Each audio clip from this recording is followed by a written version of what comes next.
ਸਤਿ ਸ਼੍ਰੀ ਅਕਾਲ ਜੀ। ਦਾ ਖਾਲਸ ਟੀਵੀ ਦੇਖਣ ਵਾਲੇ ਦੇਸ਼ ਦੁਨੀਆ ਦੇ ਸਾਡੇ ਸਾਰੇ ਦਰਸ਼ਕਾਂ ਦਾ ਬਹੁਤ-ਬਹੁਤ ਸਵਾਗਤ ਹੈ। ਪੰਜਾਬ ਦੀਆਂ ਖਾਸ ਖਬਰਾਂ ਦੇ ਖਾਸ ਬੁਲੇਟਿਨ ਦੇ ਨਾਲ ਮੈਂ ਹਰਸ਼ਰਨ ਕੌਰ। ਅੱਜ 14 ਅਕਤੂਬਰ ਹੈ, ਦਿਨ ਵੀਰਵਾਰ ਹੈ। ਅੱਜ ਦੇ ਦਿਨ ਦੀਆਂ ਖਬਰਾਂ ਦੇ ਵਿਸਥਾਰ ਤੋਂ ਪਹਿਲਾਂ ਤੁਹਾਨੂੰ ਖਾਸ ਤੇ ਵੱਡੀਆਂ ਖਬਰਾਂ ਦੱਸ ਦਿੰਦੇ ਹਾਂ। 14 ਅਕਤੂਬਰ 2015 ਦਾ ਦਿਨ ਸ਼ਾਇਦ ਤੁਹਾਨੂੰ ਸਾਰਿਆਂ ਨੂੰ ਯਾਦ ਹੋਏਗਾ, ਜਦੋਂ ਅੱਜ ਤੋਂ 6 ਸਾਲ ਪਹਿਲਾਂ ਫਰੀਦਕੋਟ ਦੇ ਪਿੰਡ ਬਰਗਾੜੀ ਦੇ ਵਿੱਚ ਸ੍ਰੀ ਗੁਰੂ ਗ੍ਰੰਥ ਸਾਹਿਬ ਜੀ ਦੀ ਬੇਅਦਬੀ ਦੀ ਘੋਰ ਘਟਨਾ ਵਾਪਰੀ ਸੀ। ਪਰ ਅਫਸੋਸ ਹੈ ਕਿ ਅੱਜ 6 ਸਾਲ ਬੀਤ ਜਾਣ ਦੇ ਬਾਅਦ ਵੀ ਕੋਈ ਇਨਸਾਫ ਨਹੀਂ ਹੈ। ਪੀੜਤਾਂ ਨੂੰ ਕੋਈ ਇਨਸਾਫ ਨਹੀਂ ਹੈ, ਨਾ ਹੀ ਸ੍ਰੀ ਗੁਰੂ ਗ੍ਰੰਥ ਸਾਹਿਬ ਜੀ ਦੀ ਬੇਅਦਬੀ ਨੂੰ ਅੰਜਾਮ ਦੇਣ ਵਾਲੇ ਦੋਸ਼ੀ ਹਾਲੇ ਤੱਕ ਜੇਲ੍ਹਾਂ ਦੇ ਵਿੱਚ ਡੱਕੇ ਗਏ ਨੇ। ਮਾਮਲੇ ਦਰ ਮਾਮਲੇ ਚੱਲ ਰਹੇ ਨੇ, ਕਮਿਸ਼ਨ ਦਰ ਕਮਿਸ਼ਨ ਬੈਠ ਰਹੇ ਨੇ, ਸਿੱਟ ਬਣ ਰਹੀਆਂ ਨੇ। ਕਦੇ ਜਾਂਚ CBI ਨੂੰ ਸੌਂਪੀ ਜਾਂਦੀ ਹੈ, ਕਦੇ ਪੰਜਾਬ ਪੁਲਿਸ ਨੂੰ। ਸਰਕਾਰਾਂ ਸਿਆਸਤ ਕਰਦੀਆਂ ਨੇ। 2017 ਦੇ ਵਿੱਚ ਕਾਂਗਰਸ ਦੀ ਸਰਕਾਰ ਇਸੇ ਮਸਲੇ ਤੇ ਸੱਤਾ ਵਿੱਚ ਆਈ ਸੀ, ਪਰ ਦੇਖ ਲਓ 6 ਸਾਲ ਬੀਤ ਗਏ ਨੇ, ਕੋਈ ਇਨਸਾਫ ਨਹੀਂ। ਹੈਰਾਨੀ ਦੀ ਗੱਲ ਤਾਂ ਇਹ ਹੈ ਕਿ ਹਾਲੇ ਤੱਕ ਅਦਾਲਤੀ ਕਾਰਵਾਈ ਹੀ ਸ਼ੁਰੂ ਨਹੀਂ ਹੋ ਸਕੀ ਹੈ। ਬੇਅਦਬੀ ਕਾਂਡ ਤੋਂ ਬਾਅਦ ਬਹਿਬਲ ਕਲਾਂ ਤੇ ਕੋਟਕਪੂਰਾ ਗੋਲੀ ਕਾਂਡ ਵਾਪਰਿਆ ਸੀ, ਉਹਨਾਂ ਨੂੰ ਵੀ 6 ਸਾਲਾਂ ਬਾਅਦ ਇਨਸਾਫ ਨਹੀਂ ਮਿਲਿਆ। ਇਸ ਮਾਮਲੇ ਦੀ ਪੜਤਾਲ ਲਈ ਹੁਣ ਤੱਕ 3 ਵਿਸ਼ੇਸ਼ ਜਾਂਚ ਟੀਮਾਂ ਬਣ ਚੁੱਕੀਆਂ ਨੇ। ਕੁੰਵਰ ਵਿਜੇ ਪ੍ਰਤਾਪ ਸਿੰਘ ਨੇ ਮਾਮਲੇ ਵਿੱਚ ਸਾਬਕਾ DGP ਸੁਮੇਧ ਸੈਣੀ, IG ਪਰਮਰਾਜ ਸਿੰਘ ਉਮਰਾ ਨੰਗਲ, ਸਾਬਕਾ SSP ਚਰਨਜੀਤ ਸ਼ਰਮਾ ਸਮੇਤ 7 ਵਿਅਕਤੀਆਂ ਨੂੰ ਮੁਲਜ਼ਮਾਂ ਵਜੋਂ ਨਾਮਜ਼ਦ ਕੀਤਾ ਸੀ। ਪਰ ਸਾਰੀਆਂ ਕੋਸ਼ਿਸ਼ਾਂ ਦੇ ਬਾਵਜੂਦ ਜਾਂਚ ਟੀਮ ਸੁਮੇਧ ਸੈਣੀ ਤੇ IG ਉਮਰਾ ਨੰਗਲ ਨੂੰ ਹਾਲੇ ਤੱਕ ਗ੍ਰਿਫਤਾਰ ਨਹੀਂ ਕਰ ਸਕੀ। ਸ਼ਰਮਾ ਤੇ ਉਮਰਾ ਨੰਗਲ ਨੂੰ ਭਾਵੇਂ ਪੁਲਿਸ ਨੇ ਗ੍ਰਿਫਤਾਰ ਕਰ ਲਿਆ ਸੀ, ਪਰ IG ਕੁੰਵਰ ਵਿਜੇ ਪ੍ਰਤਾਪ ਸਿੰਘ ਦੀ ਜਿਹੜੀ ਜਾਂਚ ਰਿਪੋਰਟ ਸੀ ਉਸ ਨੂੰ ਹਾਈ ਕੋਰਟ ਨੇ ਰੱਦ ਕਰ ਦਿੱਤਾ ਤਾਂ ਸਭ ਕੁਝ ਖਤਮ ਹੋ ਗਿਆ। ਤੇ ਹੁਣ ਇਸ ਮਾਮਲੇ ਦੀ ਜਾਂਚ ADGP LK ਯਾਦਵ ਦੀ ਅਗਵਾਈ ਵਾਲੀ ਜਾਂਚ ਟੀਮ ਕਰ ਰਹੀ ਹੈ। ਪਰ ਸੁਮੇਧ ਸੈਣੀ ਨੂੰ ਜਿਹੜੀ ਪੰਜਾਬ ਹਰਿਆਣਾ ਹਾਈ ਕੋਰਟ ਨੇ ਸੁਰੱਖਿਆ ਛਤਰੀ ਦਿੱਤੀ ਹੈ ਫਰਵਰੀ 2022 ਤੱਕ, ਤਾਂ ਇਸ ਕਾਂਡ ਦੇ ਵਿੱਚ ਫਿਰ ਤੋਂ ਇਨਸਾਫ ਦੀ ਕੋਈ ਉਮੀਦ ਨਹੀਂ ਰਹੀ। ਦੂਸਰੇ ਪਾਸੇ ਧਾਰਮਿਕ ਭਾਵਨਾਵਾਂ ਨੂੰ ਭੜਕਾ ਕੇ ਭਾਈਚਾਰਾ ਖਤਮ ਕਰਨ ਵਾਲਾ ਦੁਸ਼ਮਣ ਆਪਣੀਆਂ ਚਾਲਾਂ ਦੇ ਵਿੱਚ ਲਗਾਤਾਰ ਕਾਮਯਾਬ ਹੋ ਰਿਹਾ ਹੈ। ਬੇਅਦਬੀ ਦੀਆਂ ਘਟਨਾਵਾਂ 2015 ਤੋਂ ਸ਼ੁਰੂ ਹੋਈਆਂ ਨੇ ਤੇ ਹਾਲੇ ਤੱਕ ਵਾਪਰ ਰਹੀਆਂ ਨੇ। ਤਾਜ਼ਾ ਘਟਨਾ ਤਖਤ ਸ੍ਰੀ ਕੇਸਗੜ੍ਹ ਸਾਹਿਬ ਦੇ ਦਰਬਾਰ ਹਾਲ ਦੇ ਅੰਦਰ ਵਾਪਰੀ, ਪਰ ਪੁਲਿਸ ਹਾਲੇ ਤੱਕ ਕੋਈ ਮਿਸਾਲੀ ਕਾਰਵਾਈ ਨਹੀਂ ਕਰ ਸਕੀ। ਅੱਜ ਦੀ ਸਿਆਸਤ ਨਾਲ ਜੁੜੀ ਖਬਰ ਇਹ ਹੈ ਕਿ ਪੰਜਾਬ ਕਾਂਗਰਸ ਦੇ ਪ੍ਰਧਾਨ ਨਵਜੋਤ ਸਿੰਘ ਸਿੱਧੂ ਦੀ ਅੱਜ ਹਾਈਕਮਾਂਡ ਦੇ ਨਾਲ ਬੈਠਕ ਹੋਣੀ ਹੈ। ਪਰ ਹਾਈਕਮਾਂਡ ਨਾਲ ਬੈਠਕ ਤੋਂ ਪਹਿਲਾਂ ਕੱਲ ਇੱਕ ਵੀਡੀਓ ਜਾਰੀ ਕਰਕੇ ਨਵਜੋਤ ਸਿੰਘ ਸਿੱਧੂ ਨੇ ਫਿਰ ਸਾਫ਼ ਕਹਿ ਦਿੱਤਾ ਹੈ ਕਿ ਕੋਈ ਸਮਝੌਤਾ ਨਹੀਂ ਕਰਾਂਗਾ। ਉਹਨਾਂ ਨੇ ਕਿਹਾ ਕਿ ਮੈਂ ਆਪਣੇ 18 ਨੁਕਾਤੀ ਏਜੰਡੇ ਤੇ ਅਟਲ ਹਾਂ। ਮੋਦੀ ਸਰਕਾਰ ਨੇ ਪੰਜਾਬ ਦੇ ਵਿੱਚ BSF ਨੂੰ ਵਾਧੂ ਤਾਕਤਾਂ ਦੇ ਦਿੱਤੀਆਂ ਨੇ, ਯਾਨੀ ਕਿ ਦਿੱਲੀ ਦਰਬਾਰ ਨੇ ਅੱਧੇ ਪੰਜਾਬ ਦੇ ਉੱਤੇ ਕਬਜ਼ਾ ਕਰ ਲਿਆ। ਚੰਨੀ ਸਰਕਾਰ ਨੇ ਕੇਂਦਰੀ ਫੈਸਲੇ ਨੂੰ ਸੂਬਿਆਂ ਦੇ ਅਧਿਕਾਰਾਂ ਤੇ ਕੇਂਦਰੀ ਛਾਪਾ ਕਰਾਰ ਦਿੱਤਾ ਹੈ। ਮੁੱਖ ਮੰਤਰੀ ਨੇ ਤਾਜ਼ਾ ਫੈਸਲੇ ਨੂੰ ਸੰਘਵਾਦ ਤੇ ਸਿੱਧਾ ਹਮਲਾ ਦੱਸਿਆ ਅਤੇ ਕਿਹਾ ਕਿ ਕੌਮਾਂਤਰੀ ਸਰਹੱਦ ਤੇ BSF ਦੇ ਅਧਿਕਾਰ ਖੇਤਰ ਵਿੱਚ 50 ਕਿਲੋਮੀਟਰ ਤੱਕ ਦੇ ਕੀਤੇ ਵਾਧੇ ਨੂੰ ਲੈ ਕੇ ਭਾਰਤ ਸਰਕਾਰ ਦੇ ਇੱਕ ਪਾਸੜ ਫੈਸਲੇ ਦੀ ਮੈਂ ਸਖਤ ਨਿੰਦਿਆ ਕਰਦਾ ਤੇ ਇਸ ਤਰਕਹੀਣ ਫੈਸਲੇ ਨੂੰ ਤੁਰੰਤ ਵਾਪਸ ਲਿਆ ਜਾਵੇ। ਤੇ ਸਰਕਾਰ ਦੇ ਨਾਲ-ਨਾਲ ਵਿਰੋਧੀ ਧਿਰਾਂ ਵੀ ਕੇਂਦਰ ਨੂੰ ਟੁੱਟ ਕੇ ਪੈ ਗਈਆਂ ਨੇ। ਇਸ ਐਲਾਨ ਤੋਂ ਬਾਅਦ ਲਖੀਮਪੁਰ ਖੀਰੀ ਕਤਲकांड ਦੇ ਵਿੱਚ ਅਮਰੀਕਾ ਪਹੁੰਚੀ ਵਿੱਤ ਮੰਤਰੀ ਨਿਰਮਲਾ ਸੀਤਾਰਮਨ ਨੇ ਮਿਸ਼ਰਾ ਪਿਓ ਪੁੱਤਰ ਦਾ ਪੂਰਾ ਬਚਾਅ ਕੀਤਾ ਤੇ ਨਿਰਮਲਾ ਦੇ ਉਸ ਬਿਆਨ ਤੋਂ ਬਾਅਦ ਕਿਸਾਨ ਮੋਰਚੇ ਨੇ ਹੁਣ ਇਸ ਕੇਸ ਦੇ ਵਿੱਚ ਨਿਆਂ ਦੀ ਆਸ ਛੱਡ ਦਿੱਤੀ ਹੈ। ਆਸ਼ੀਸ਼ ਮਿਸ਼ਰਾ ਨੂੰ ਕੱਲ ਅਦਾਲਤ ਦੇ ਵਿੱਚ ਪੇਸ਼ ਕੀਤਾ ਗਿਆ। ਜ਼ਮਾਨਤ ਮਿਸ਼ਰਾ ਨੇ ਮੰਗੀ ਸੀ, ਪਰ ਜ਼ਮਾਨਤ ਨਹੀਂ ਦਿੱਤੀ ਗਈ। 2 ਜਣੇ ਹੋਰ ਗ੍ਰਿਫਤਾਰ ਕੀਤੇ ਗਏ ਨੇ। ਕੱਲ ਅਰਵਿੰਦ ਕੇਜਰੀਵਾਲ ਜਲੰਧਰ ਪਹੁੰਚੇ ਤਾਂ ਕਿਸਾਨਾਂ ਨੇ ਕੇਜਰੀਵਾਲ ਦਾ ਤਿੱਖਾ ਵਿਰੋਧ ਕੀਤਾ, ਕਾਲੇ ਝੰਡੇ ਲੈ ਕੇ ਪ੍ਰਦਰਸ਼ਨ ਕੀਤਾ। ਚੋਣਾਂ ਤੋਂ ਪਹਿਲਾਂ ਸਿਆਸੀ ਸਰਗਰਮੀਆਂ ਕਰ ਰਹੇ ਨੇ ਜਿਹੜੇ, ਉਹਨਾਂ ਤੇ ਇਤਰਾਜ਼ ਜਤਾਇਆ ਹੈ। ਇਸ ਮੌਕੇ ਹਾਲਾਤ ਉਦੋਂ ਤਣਾਅਪੂਰਨ ਬਣ ਗਏ ਜਦੋਂ ਆਮ ਆਦਮੀ ਪਾਰਟੀ ਦੇ ਇੱਕ ਕਾਰਕੁਨ ਨੇ ਕਿਸਾਨਾਂ ਨੂੰ ਮਾੜੇ ਸ਼ਬਦ ਆਖ ਦਿੱਤੇ। ਗੁੱਸੇ ਵਿੱਚ ਆਏ ਨੌਜਵਾਨ ਕਿਸਾਨਾਂ ਨੇ ਅਰਵਿੰਦ ਕੇਜਰੀਵਾਲ ਦੇ ਸਵਾਗਤ ਲਈ ਲਾਏ ਹੋਰਡਿੰਗ ਬੋਰਡ ਪਾੜ ਦਿੱਤੇ ਤੇ ਨੈਸ਼ਨਲ ਹਾਈਵੇ ਤੇ ਜਾਮ ਲਾ ਦਿੱਤਾ। ਹਾਲਾਤ ਵਿਗੜਦੇ ਦੇਖ ਕੇ ਪੁਲਿਸ ਦੇ ਸੀਨੀਅਰ ਅਧਿਕਾਰੀ ਮੌਕੇ ਤੇ ਪਹੁੰਚੇ। ਕਿਸਾਨਾਂ ਨੇ ਕਿਹਾ ਕਿ ਜਦੋਂ ਤੱਕ ਮੰਦੇ ਸ਼ਬਦ ਬੋਲਣ ਵਾਲਾ ਆਪ ਲੀਡਰ ਮਾਫੀ ਨਹੀਂ ਮੰਗਦਾ, ਉਦੋਂ ਤੱਕ ਕਿਸਾਨਾਂ ਦਾ ਰੋਸ ਮੁਜ਼ਾਹਰਾ ਜਾਰੀ ਰਹੇਗਾ। ਤੇ ਪੁਲਿਸ ਨੇ ਖੁਦ ਕਹਿ ਕੇ ਆਪ ਦੇ ਕਾਰਕੁਨ ਦੇ ਕੋਲੋਂ ਕਿਸਾਨਾਂ ਤੋਂ ਮਾਫੀ ਮੰਗਵਾਈ। ਉਸ ਤੋਂ ਬਾਅਦ ਮਾਮਲਾ ਸ਼ਾਂਤ ਹੋਇਆ। ਯਾਤਰਾ ਦੇ ਨਾਲ ਜੁੜੀ ਰਾਹਤ ਵਾਲੀ ਖਬਰ ਹੈ। ਭਾਰਤ ਸਰਕਾਰ ਨੇ UK ਤੋਂ ਭਾਰਤ ਆਉਣ ਵਾਲੇ ਯਾਤਰੀਆਂ ਨੂੰ ਰਾਹਤ ਦੇ ਦਿੱਤੀ ਹੈ। ਉਹਨਾਂ ਦੇ ਲਈ ਜਾਰੀ ਕੀਤੀ ਯਾਤਰਾ ਸਲਾਹ ਵਾਪਸ ਲੈ ਲਈ ਹੈ। ਇਸ ਐਡਵਾਈਜ਼ਰੀ ਦੇ ਤਹਿਤ ਬਰਤਾਨੀਆ ਤੋਂ ਆਉਂਦੇ ਯਾਤਰੀਆਂ ਨੂੰ COVID-19 ਨਾਲ ਸੰਬੰਧਿਤ ਕਈ ਨਿਗਰਾਨੀਆਂ ਤੇ ਪਾਬੰਦੀਆਂ ਚੋਂ ਲੰਘਣਾ ਪੈਂਦਾ ਸੀ। ਸਰਕਾਰ ਨੇ ਫੈਸਲਾ ਬਰਤਾਨਵੀ ਸਰਕਾਰ ਦੇ ਉਹਨਾਂ ਹੁਕਮਾਂ ਤੋਂ ਬਾਅਦ ਲਿਆ ਸੀ ਜਿਹਦੇ ਵਿੱਚ ਭਾਰਤ ਤੋਂ ਆਉਂਦੇ ਯਾਤਰੀਆਂ ਨੂੰ ਕੋਵਿਸ਼ੀਲਡ ਵੈਕਸੀਨ ਦੀਆਂ ਦੋਵੇਂ ਖੁਰਾਕਾਂ ਲੱਗੇ ਹੋਣ ਦੇ ਬਾਵਜੂਦ ਵੀ ਕੁਆਰੰਟੀਨ ਦੇ ਵਿੱਚ ਰਹਿਣਾ ਪੈਣਾ ਸੀ। ਪਰ ਹੁਣ ਭਾਰਤ ਸਰਕਾਰ ਨੇ ਇਹ ਆਪਣਾ ਫੈਸਲਾ ਬਰਤਾਨਵੀ ਯਾਤਰੀਆਂ ਤੇ ਜਿਹੜੀ ਰੋਕਾ ਲਾਉਣ ਦਾ ਫੈਸਲਾ ਸੀ ਉਸ ਨੂੰ ਵਾਪਸ ਲੈ ਲਿਆ। ਪੰਜਾਬ ਸਰਕਾਰ ਨੇ ਕੱਲ ਪੁਲਿਸ ਪ੍ਰਸ਼ਾਸਨ ਦੇ ਵਿੱਚ ਵੱਡਾ ਫੇਰ ਬਦਲ ਕੀਤਾ ਹੈ। ਪੰਜਾਬ ਪੁਲਿਸ ਅਧਿਕਾਰੀਆਂ ਦੀਆਂ ਬਦਲੀਆਂ ਕਰ ਦਿੱਤੀਆਂ ਨੇ। ਵਧੀਕ ਡੀਜੀਪੀ ਪੱਧਰ ਦੇ ਰੈਂਕ ਤੋਂ ਲੈ ਕੇ ਐਸਐਸਪੀ ਪੱਧਰ ਦੇ ਪੰਜਾਬ ਪੁਲਿਸ ਅਧਿਕਾਰੀਆਂ ਦੀਆਂ ਬਦਲੀਆਂ ਕੀਤੀਆਂ ਗਈਆਂ ਨੇ। ਵਧੀਕ ਡੀਜੀਪੀ ਅਮਰਦੀਪ ਸਿੰਘ ਰਾਏ ਨੂੰ ਇੰਟੈਲੀਜੈਂਸ ਵਿੰਗ ਦਾ ਮੁਖੀ ਲਾਇਆ ਗਿਆ। ਵਰਿੰਦਰ ਕੁਮਾਰ ਨੂੰ director bureau of investigation, Jatinder Kumar Jain ਨੂੰ ਵਧੀਕ ਡੀਜੀਪੀ ਪਾਵਰਕਾਮ ਅਤੇ ਇਸ ਤਰ੍ਹਾਂ ਹੀ ਕੁੱਲ 50 ਜਿਹੜੇ ਪੁਲਿਸ ਅਫਸਰ ਨੇ ਉਹਨਾਂ ਨੂੰ ਬਦਲ ਦਿੱਤਾ ਗਿਆ ਹੈ। ਨਰਮੇ ਵਾਲੇ ਕਿਸਾਨਾਂ ਨੂੰ ਮੁਆਵਜ਼ਾ ਦੇਣ ਸੰਬੰਧੀ ਕੱਲ ਕਿਸਾਨਾਂ ਅਤੇ ਸਰਕਾਰ ਦੀ ਬੈਠਕ ਹੋਈ ਪਰ ਬੇਸਿੱਟਾ ਰਹੀ, ਕਿਉਂਕਿ ਕਿਸਾਨ 60,000 ਰੁਪਏ ਪ੍ਰਤੀ ਏਕੜ ਕਿਸਾਨਾਂ ਦੇ ਲਈ ਅਤੇ 30,000 ਰੁਪਏ ਪ੍ਰਤੀ ਏਕੜ ਮਜ਼ਦੂਰਾਂ ਦੇ ਲਈ ਮੁਆਵਜ਼ਾ ਚਾਹੁੰਦੇ ਨੇ, ਪਰ ਸਰਕਾਰ ਸਿਰਫ 12,000 ਪ੍ਰਤੀ ਏਕੜ ਦੇਣਾ ਚਾਹੁੰਦੀ ਹੈ। ਇਸ ਕਰਕੇ ਮੀਟਿੰਗ 'ਚ ਕੋਈ ਸਿੱਟਾ ਨਹੀਂ ਨਿਕਲਿਆ ਤੇ ਮਨਪ੍ਰੀਤ ਬਾਦਲ ਦੇ ਘਰ ਮੂਹਰੇ ਪੱਕਾ ਮੋਰਚਾ ਜਾਰੀ ਹੈ। ਮੁੱਖ ਮੰਤਰੀ ਚਰਨਜੀਤ ਸਿੰਘ ਚੰਨੀ ਨੇ ਲੋਕਾਂ ਦੀਆਂ ਸ਼ਿਕਾਇਤਾਂ ਦਾ ਤੇਜ਼ੀ ਨਾਲ ਨਿਪਟਾਰਾ ਕਰਨ ਲਈ ਵਿਧਾਇਕਾਂ ਨੂੰ ਜ਼ਿਲ੍ਹਾ ਪ੍ਰਸ਼ਾਸਨ ਦੀ ਸਹਾਇਤਾ ਨਾਲ ਸੁਵਿਧਾ ਕੈਂਪ ਲਾਉਣ ਲਈ ਕਿਹਾ ਤਾਂ ਜੋ ਸੂਬਾਈ ਸ਼ਾਸਨ ਦੇ ਵਿੱਚ ਲੋਕਾਂ ਦਾ ਭਰੋਸਾ ਦ੍ਰਿੜ ਹੋ ਸਕੇ। ਚੰਨੀ ਨੇ ਵਿਕਾਸ ਪ੍ਰੋਜੈਕਟਾਂ ਦਾ ਕੰਮ ਸਮੇਂ ਸਿਰ ਮੁਕੰਮਲ ਕਰਨ ਦੀ ਹਦਾਇਤ ਦਿੱਤੀ ਹੈ।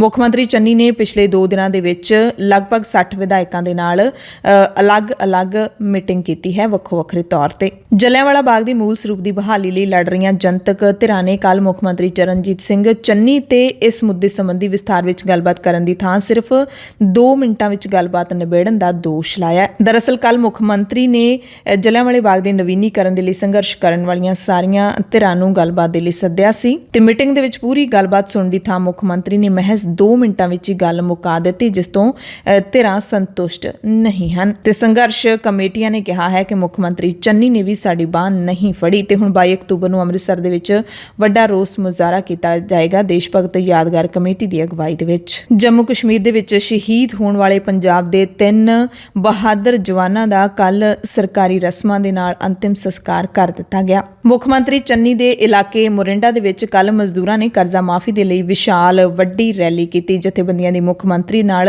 21 ਅਕਤੂਬਰ ਨੂੰ ਮੀਟਿੰਗ ਤੈਅ ਕਰ ਦਿੱਤੀ ਗਈ ਹੈ। ਇਸ ਕਰਕੇ ਮੁੱਖ ਮੰਤਰੀ ਚੰਨੀ ਦੀ ਰਿਹਾਇਸ਼ ਵੱਲ ਮਾਰਚ ਮੁਲਤਵੀ ਕਰ ਦਿੱਤਾ ਗਿਆ। ਮਾਰਚ ਕੱਢਣ ਤੋਂ ਪਹਿਲਾਂ ਹੀ ਮੀਟਿੰਗ ਤੈਅ ਕਰ ਦਿੱਤੀ ਗਈ। ਪੰਜਾਬ ਦੇ ਵਿੱਚ ਚੱਲ ਰਹੇ ਬਿਜਲੀ ਸੰਕਟ ਦਰਮਿਆਨ ਪਾਵਰਕਾਮ ਨੇ ਲੰਘੇ 13 ਦਿਨਾਂ ਦੇ ਵਿੱਚ 311 ਕਰੋੜ ਦੀ ਬਿਜਲੀ ਖਰੀਦ ਲਈ ਹੈ। ਇਸ ਦਰਮਿਆਨ ਬਿਜਲੀ ਦੀ ਮੰਗ ਘਟਣ ਲੱਗੀ ਹੈ, ਉਤਪਾਦਨ ਵਧਿਆ ਹੈ ਕਿਉਂਕਿ ਮੌਸਮ ਵੀ ਲਗਾਤਾਰ ਬਦਲ ਰਿਹਾ ਹੈ। 14 ਅਕਤੂਬਰ ਅੱਜ ਹੈ ਤੇ ਕੱਲ ਨੂੰ 15 ਅਕਤੂਬਰ ਹੈ ਤਾਂ 15 ਅਕਤੂਬਰ ਤੋਂ ਬਾਅਦ ਤਾਂ ਮੌਸਮ ਦੇ ਵਿੱਚ ਇੱਕਦਮ ਜਿਹੜੀ ਤਬਦੀਲੀ ਆਉਂਦੀ ਹੈ। ਗਰਮੀ ਤੋਂ ਬਾਅਦ ਠੰਡ ਦਾ ਮੌਸਮ ਸ਼ੁਰੂ ਹੋਣਾ ਸਟਾਰਟ ਹੋ ਜਾਂਦਾ ਹੈ ਤੇ ਲੋਕਾਂ ਨੂੰ ਹੁਣ ਬਿਜਲੀ ਕੱਟਾਂ ਤੋਂ ਥੋੜੀ ਰਾਹਤ ਹੈ ਜਿਹੜੀ ਉਹ ਜ਼ਰੂਰ ਮਿਲੀ ਹੈ। ਪੰਜਾਬ ਦੀਆਂ ਖਾਸ ਖਬਰਾਂ ਦੇ ਖਾਸ ਬੁਲੇਟਿਨ ਦੇ ਵਿੱਚ ਹੁਣ ਖਬਰਾਂ ਵਿਸਥਾਰ ਦੇ ਨਾਲ। ਤੁਹਾਨੂੰ ਕਿਸਾਨਾਂ ਤੇ ਪੰਜਾਬ ਸਰਕਾਰ ਦੇ ਵਿਚਾਲੇ ਨਰਮੇ ਦੇ ਮੁਆਵਜ਼ੇ ਨੂੰ ਲੈ ਕੇ ਜਿਹੜੀ ਬੈਠਕ ਹੋਈ ਸੀ ਉਹ ਬੇਸਿੱਟਾ ਰਹੀ ਹੈ।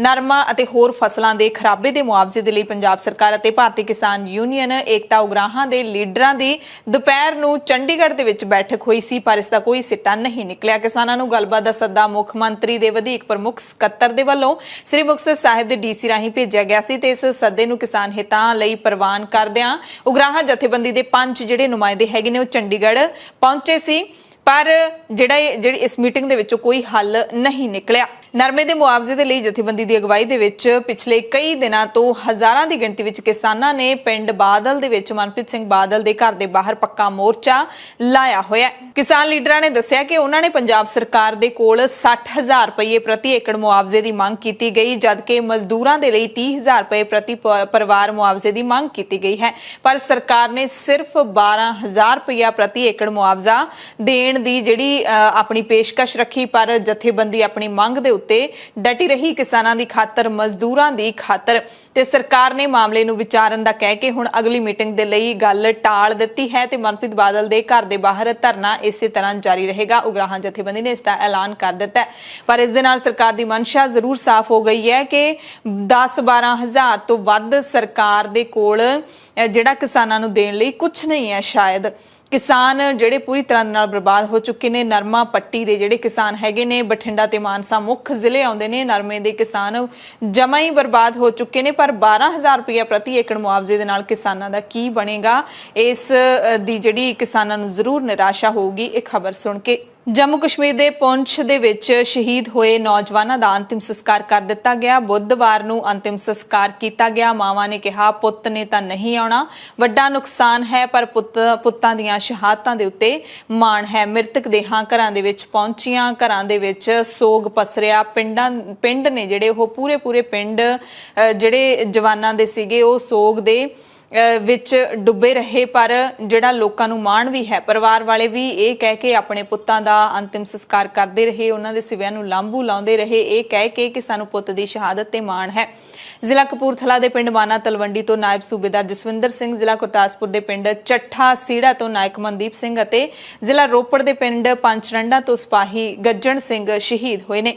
ਮੁੱਖ ਮੰਤਰੀ ਚਰਨਜੀਤ ਸਿੰਘ ਚੰਨੀ ਸਿਪਾਹੀ ਗੱਜਣ ਸਿੰਘ ਦੇ ਜੱਦੀ ਪਿੰਡ ਪਚਰੰਡਾ ਪਹੁੰਚੇ, ਪਰਿਵਾਰ ਨਾਲ ਦੁੱਖ ਸਾਂਝਾ ਕੀਤਾ। ਮੁੱਖ ਮੰਤਰੀ ਨੇ ਸ਼ਹੀਦ ਫੌਜੀ ਦੀ ਅਰਥੀ ਨੂੰ ਮੋਢਾ ਦਿੱਤਾ ਅਤੇ ਸ਼ਹੀਦ ਦੇ ਪਿਓ ਅਤੇ ਪੁੱਤਰ ਦੇ ਨਾਲ ਮਿਲ ਕੇ ਅਰਥੀ ਨੂੰ ਲਾਂਬੂ ਵੀ ਲਾਇਆ। ਉਹਨਾਂ ਨਾਲ ਵਿਧਾਨ ਸਭਾ ਦੇ ਸਪੀਕਰ KP ਰਾਣਾ ਸਿੰਘ ਵੀ ਸ਼ਾਮਿਲ ਹੋਏ। ਸ਼ਹੀਦ ਗੱਜਣ ਸਿੰਘ ਦੀ ਪਤਨੀ ਦੇ ਬੋਲ ਸਾਰਿਆਂ ਦੇ ਦਿਲ ਨੂੰ ਚੀਰ ਰਹੇ ਸੀ ਜਦੋਂ ਉਹ ਗੱਜਣ ਸਿੰਘ ਦੇ ਪਿਓ ਨੂੰ ਚੁੱਪ ਕਰਵਾ ਰਹੀ ਸੀ, ਯਾਨੀ ਕਿ ਆਪਣੇ ਸਹੁਰਾ ਸਾਹਿਬ ਨੂੰ ਚੁੱਪ ਕਰਵਾਉਂਦੀ ਹੋਈ ਕਹਿ ਰਹੀ ਸੀ ਕਿ ਡੈਡੀ ਜੀ ਇਹ ਸਾਡਾ ਸ਼ੇਰ ਹੈ, ਇਹਨੇ ਹਿੱਕ ਦੇ ਵਿੱਚ ਗੋਲੀ ਖਾਧੀ ਹੈ।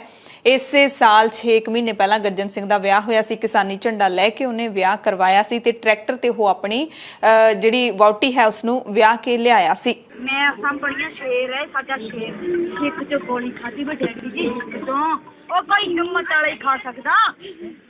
ਗੁਰਦਾਸਪੁਰ ਜ਼ਿਲ੍ਹੇ ਦੇ ਪਿੰਡ ਚੱਠਾ ਵਿੱਚ ਜਦੋਂ ਸ਼ਹੀਦ ਮਨਦੀਪ ਸਿੰਘ ਦੀ ਮ੍ਰਿਤਕ ਦੇਹ ਪਹੁੰਚੀ ਤਾਂ ਲੋਕਾਂ ਦਾ ਵੱਡਾ ਕਾਫਲਾ ਨਜ਼ਰ ਆਇਆ। ਮ੍ਰਿਤਕ ਦੇ ਪਿੰਡ ਵਿੱਚ ਦਾਖਲ ਹੋਈ ਤਾਂ ਪਿੰਡ ਵਾਸੀਆਂ ਨੇ ਫੁੱਲਾਂ ਦੇ ਨਾਲ ਵਰਖਾ ਕੀਤੀ, ਮਾਣ ਦੇ ਨਾਲ ਸਾਰੇ ਭਰੇ ਹੋਏ ਸੀ। ਪਾਕਿਸਤਾਨ ਦੇ ਲਈ ਰੋਹ ਹੈ ਜਿਹੜਾ ਉਹ ਪਿੰਡ ਵਾਸੀਆਂ ਦੇ ਵਿੱਚ ਵੇਖਿਆ ਗਿਆ ਅਤੇ ਪਾਕਿਸਤਾਨ ਮੁਰਦਾਬਾਦ ਦੇ ਨਾਅਰੇ ਵੀ ਲਾਏ ਗਏ। ਸ਼ਹੀਦ ਮਨਦੀਪ ਸਿੰਘ ਅਮਰ ਰਹੇ ਦੇ ਨਾਅਰੇ ਵੀ ਲਾਏ ਗਏ। ਨਾਇਬ ਸੂਬੇਦਾਰ ਜਸਵਿੰਦਰ ਸਿੰਘ ਦੇ ਪਿੰਡ ਮਾਨਾ ਤਲਵੰਡੀ ਵਿਖੇ SGPC ਪ੍ਰਧਾਨ ਬੀਬੀ ਜਗੀਰ ਕੌਰ ਦੁੱਖ ਦਾ ਪ੍ਰਗਟਾਵਾ ਕਰਨ ਦੇ ਲਈ ਪਹੁੰਚੇ। ਉਹਨਾਂ ਤੋਂ ਇਲਾਵਾ ਸੁਖਪਾਲ ਸਿੰਘ ਖਹਿਰਾ, ਦੋਵੇਂ ਹੀ ਇੱਕ ਹਲਕੇ ਦੇ ਜਿਹੜੇ ਲੀਡਰ ਬੀਬੀ ਜਗੀਰ ਕੌਰ ਅਤੇ ਸੁਖਪਾਲ ਸਿੰਘ ਖਹਿਰਾ ਭੁਲੱਥ ਹਲਕੇ ਤੋਂ ਉਹ ਵੀ ਪਹੁੰਚੇ। ਡਿਪਟੀ ਕਮਿਸ਼ਨਰ ਦੀਪਤੀ ਉੱਪਲ ਵੀ ਸ਼ਹੀਦ ਦੇ ਘਰ ਮੌਜੂਦ ਰਹੇ ਅਤੇ ਸਾਰਿਆਂ ਨੇ ਸ਼ਹੀਦਾਂ ਨੂੰ ਸਲਾਮ ਕੀਤਾ। 2 ਕਰੋੜੀ ਡਰੱਗ ਰੈਕਟ ਮਾਮਲੇ ਦੀ ਸੁਣਵਾਈ 20 ਵੀਰਵਾਰ ਤੱਕ ਮੁਲਤਵੀ ਕਰ ਦਿੱਤੀ ਗਈ ਹੈ। STF ਦੀ ਜਿਹੜੀ ਬੰਦ ਰਿਪੋਰਟ ਹੈ, ਸੀਲ ਬੰਦ ਰਿਪੋਰਟ ਹੈ, ਉਹ ਹੁਣ ਵੀਰਵਾਰ ਨੂੰ ਖੁੱਲ ਸਕੇਗੀ ਜਾਂ ਨਹੀਂ, ਇਸ ਤੇ ਵੱਡਾ ਸਵਾਲ ਹੈ ਜਿਹੜਾ ਹਾਲੇ ਵੀ ਬਣਿਆ ਹੋਇਆ। ਹਾਲਾਂਕਿ ਪੰਜਾਬ ਪ੍ਰਦੇਸ਼ ਕਾਂਗਰਸ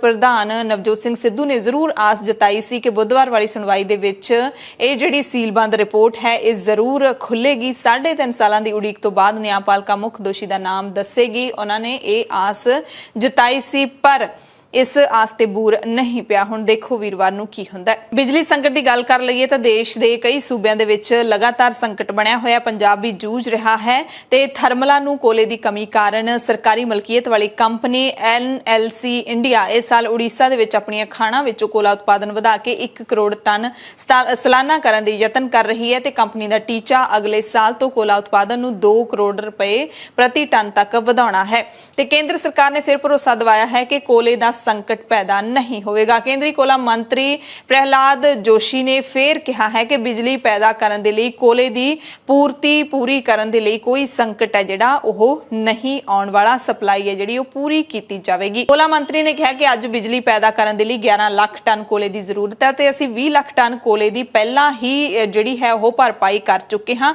ਇਸ ਕਾਰਨ ਕੋਲੇ ਦਾ ਜਿਹੜਾ ਸਟਾਕ ਹੈ ਉਹ ਵੱਧ ਹੀ ਰਿਹਾ, ਘਟ ਨਹੀਂ ਰਿਹਾ। ਇਸ ਕਰਕੇ ਭਰੋਸਾ ਰੱਖੋ ਕੋਲੇ ਦਾ ਸੰਕਟ ਪੈਦਾ ਨਹੀਂ ਹੋਵੇਗਾ। ਲਖੀਮਪੁਰ ਖੀਰੀ ਕਤਲकांड ਦੀ ਗੱਲ ਕਰ ਲਈਏ ਤਾਂ ਮੁਲਜ਼ਮਾਂ ਦੇ ਵਿੱਚੋਂ ਇੱਕ ਅੰਕਿਤ ਦਾਸ ਨੇ ਅਦਾਲਤ ਦੇ ਵਿੱਚ ਆਤਮ ਸਮਰਪਣ ਕੀਤਾ। ਪੁਲਿਸ ਅੰਕਿਤ ਦਾਸ ਦੀ ਗ੍ਰਿਫਤਾਰੀ ਲਈ ਛਾਪੇਮਾਰੀ ਕਰ ਰਹੀ ਸੀ। ਅੰਕਿਤ ਦਾਸ ਸਾਬਕਾ ਸੰਸਦ ਮੈਂਬਰ ਅਖਿਲੇਸ਼ ਦਾਸ ਦਾ ਭਤੀਜਾ ਹੈ ਤੇ ਅਖਿਲੇਸ਼ ਦਾਸ ਇਸ ਦੁਨੀਆ ਦੇ ਵਿੱਚ ਹੁਣ ਨਹੀਂ ਰਹੇ। ਪੁਲਿਸ ਜ਼ਬਰਦਸਤ ਛਾਪੇਮਾਰੀ ਕਰ ਰਹੀ ਸੀ ਕਹਿਣ ਦੇ ਮੁਤਾਬਿਕ, ਪਰ ਹੁਣ ਖੁਦ ਹੀ ਇਸ ਮੁਲਜ਼ਮ ਨੇ ਆਤਮ ਸਮਰਪਣ ਕੀਤਾ।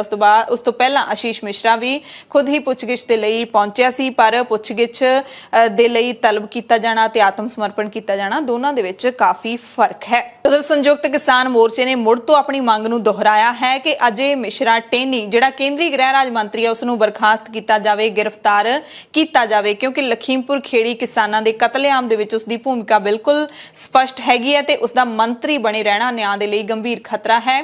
ਤੇ ਜਿਹੜਾ यूपी सरकार ने कमिशन बनाया है, एक मैंबरी कमिशन बनाया है, वो कदे भी सही जांच निरपक्ष जांच नहीं कर सकेगा जदों तक मंत्री अपने अहुदे उत्ते है। ਵਿੱਤ ਮੰਤਰੀ ਨਿਰਮਲਾ ਸੀਤਾਰਮਨ ਪਹਿਲੀ ਵਾਰੀ ਕੇਂਦਰ ਸਰਕਾਰ ਦਾ ਕੋਈ ਮੰਤਰੀ ਸ਼ਾਇਦ ਇਸ ਮਸਲੇ ਤੇ ਬੋਲਿਆ ਹੈ। ਲਖੀਮਪੁਰ ਖੀਰੀ ਹਿੰਸਾ ਨੂੰ ਪੂਰੀ ਤਰ੍ਹਾਂ ਦੇ ਨਾਲ ਨਿੰਦਣਯੋਗ ਦੱਸ ਕੇ ਵਿੱਤ ਮੰਤਰੀ ਨੇ ਆਪਣੇ ਮੰਤਰੀ ਦਾ ਵੀ ਬਚਾਅ ਕੀਤਾ ਹੈ, ਯਾਨੀ ਕਿ ਆਪਣੇ ਕੈਬਨਿਟ ਸਾਥੀ ਅਜੇ ਮਿਸ਼ਰਾ ਟੇਨੀ ਦਾ ਵੀ ਬਚਾਅ ਕੀਤਾ ਹੈ।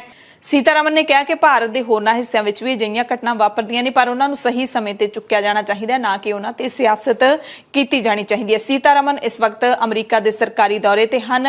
लखीमपुर खीरी दे विच 4 किसानां दी मौत अते केंद्रीय राज मंत्री दे पुत्र आशीष मिश्रा की गिरफ्तारी बारे जदों हार्वर्ड कैनेडी स्कूल दे विच पत्रकारां ने निर्मला नूं सवाल पुछया तां पहलां तां जरूर घबराए होणगे मंत्री जी, ते उस तो बाद उन्होंने जवाब दे ही दिता। उन्होंने पुछया कि प्रधान मंत्री नरेंद्र मोदी ते सीनियर मंत्रियों ने इस घटना बारे हाले तक अपनी जुबान क्यों नहीं खोली। जदों कोई अजिहियां गल्लां बारे पुछदा है तां हमेशा बचाव करने वाले जवाब क्यों दिते जांदे ने। मंत्री ने कहा कि अजिहा बिल्कुल नहीं है। छित्थी पैंदी निर्मला सीतारमन ने कहा कि यह चंगा है कि तुसी अजिही घटना नूं उभारिया, क्योंकि पूरी तरह निंदणयोग है। साडे विचों हर कोई ये कह रहा है किते होर हो रहीआं घटनावां भी मेरे लिए चिंता दा कारण ने। सीतारमन ने कहा कि भारत विच अजिहे मामले देश के कई हिस्सों दे विच वापर रहे ने। मैं चाहुंदी हां कि तुसीं अते होर लोग उन्हां घटनावां नूं भी चुक्को, क्योंकि उन्हां घटनावां नूं सिर्फ उदों ही चुक्या जांदा है जदों लोकां नूं मुद्दा अपने अनुकूल लगदा है। लखीमपुर घटना अजिहे सूबे विच हुई है जिथे बीजेपी सत्ता विच है, ते उहदे करके मेरा कैबिनेट साथी है जिहड़ा उहदा पुत्र मुश्किल दे विच है। सो ये बड़ी हैरान करने वाली गल है कि निर्मला सीतारमन दूसरे मुल्क दे विच जाके भी इस तरह का बयान दे रहे ने। सवाल उन्होंने पुछया गया कि तुहाडे प्रधान मंत्री ने जिहड़े ते तुहाडे जिहड़े कैबिनेट साथी ने, तुसीं सारे चुप क्यों हैगे हो। कल्ले ते कल्ले सिर्फ संबित पात्रा ही इस मसले ते बोले हैगे ने, क्योंकि बीजेपी दे बुलारे ने आपां सुनिया हैगा सारिਆਂ ने। पर की इन्नी वड्डी घटना ते प्रधानमंत्री दा बोलना जिहड़ा जरूरी नहीं सी।